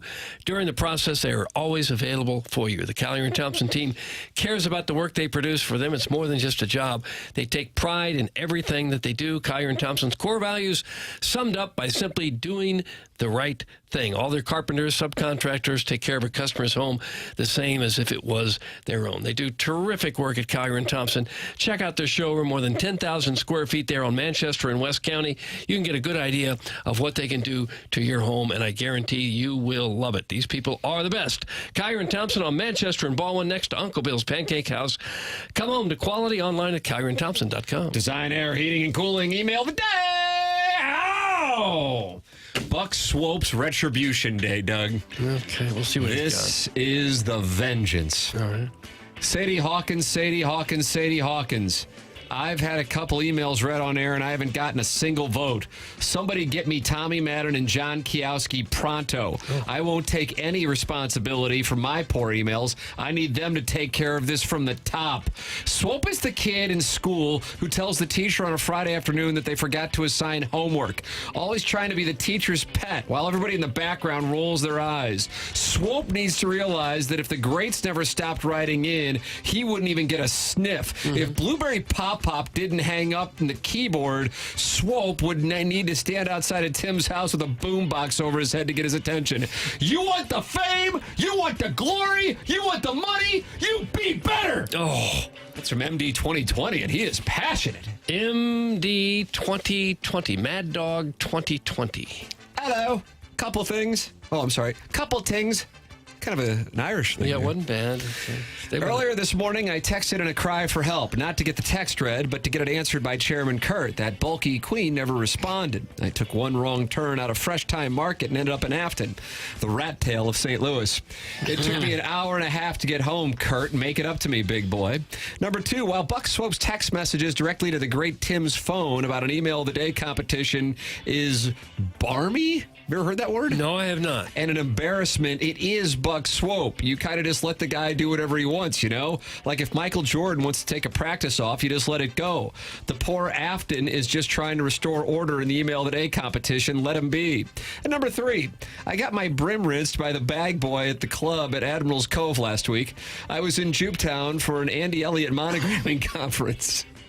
While I didn't get any new business, I feel like I have some really good leads. Buy stock now, Doug. I'm a bad girl, and I am lost in Afton testing things. That's from the self-made stay-at-home Ledoux mom. Self-made stay-at-home Ledoux mom. John Kiowski's second reference in the Design, Air, Heating, and Cooling email of the day. Now, this says it's written by him, but it isn't his, unless his email is something about being a horse whisperer. Yeah, he's got a burner. Okay. Oh, does he?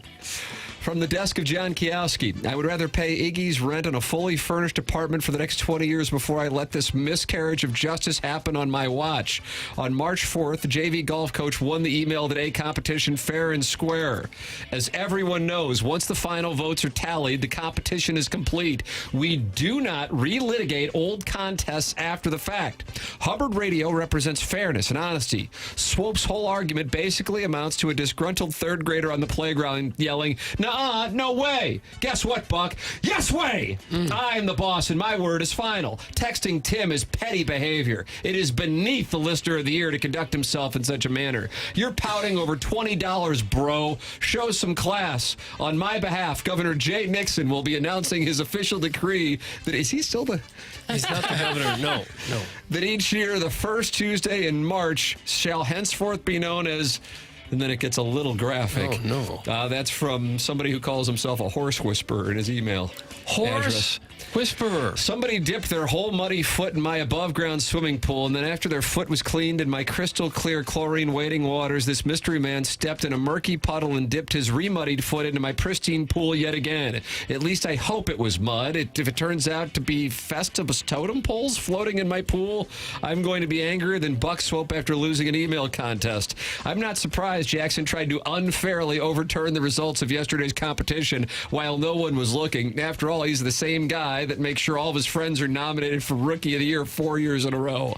This morning, someone said Swope texting Tim was the saddest moment in show history. Wrong. The saddest TMA moment would be the time producer Joe continuously talked crap every single day for several weeks and then lost a boxing match to a low-life twink.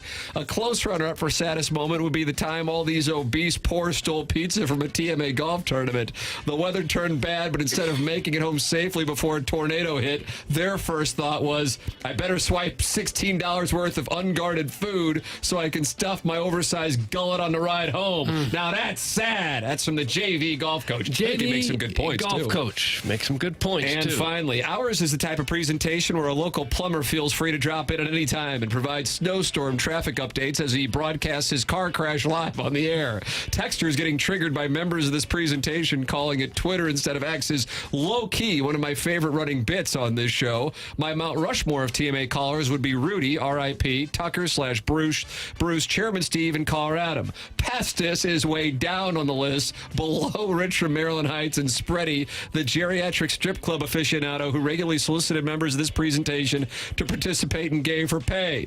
One foul-mouthed blind friend from Festus shouldn't get his hopes up for Listener of the Year prize pack because if there was one for 2024, I guess it's lost in the mail alongside that autographed copy of Maitland Ward's book I won in November of 2022.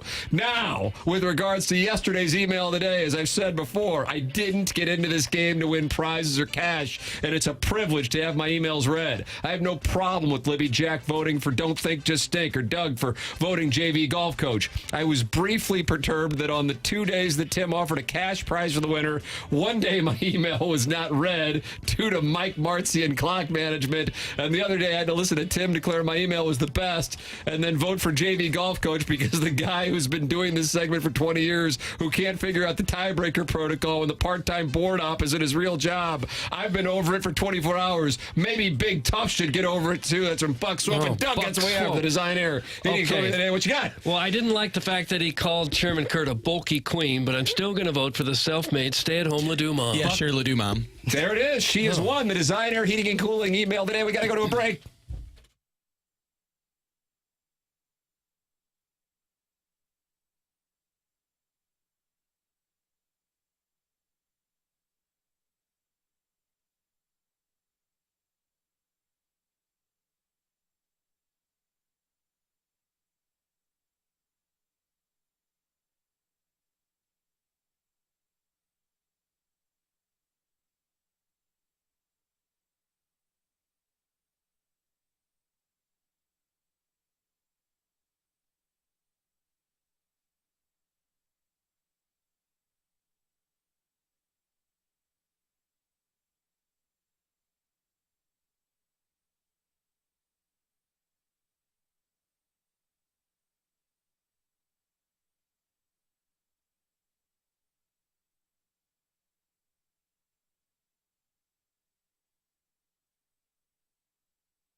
This is Action Jackson, the Sports Center update driven by Johnny Londoff Chevrolet and Johnny Londoff Autoplex. Blues back in action tonight, taking on the Kings. Puck drop at 9:30 right here on 101 ESPN. That was another Sports Center update driven by Johnny Londoff Chevrolet and Johnny Londoff Autoplex. See them at Londoff.com. Chevy, together we drive. Are you kidding me?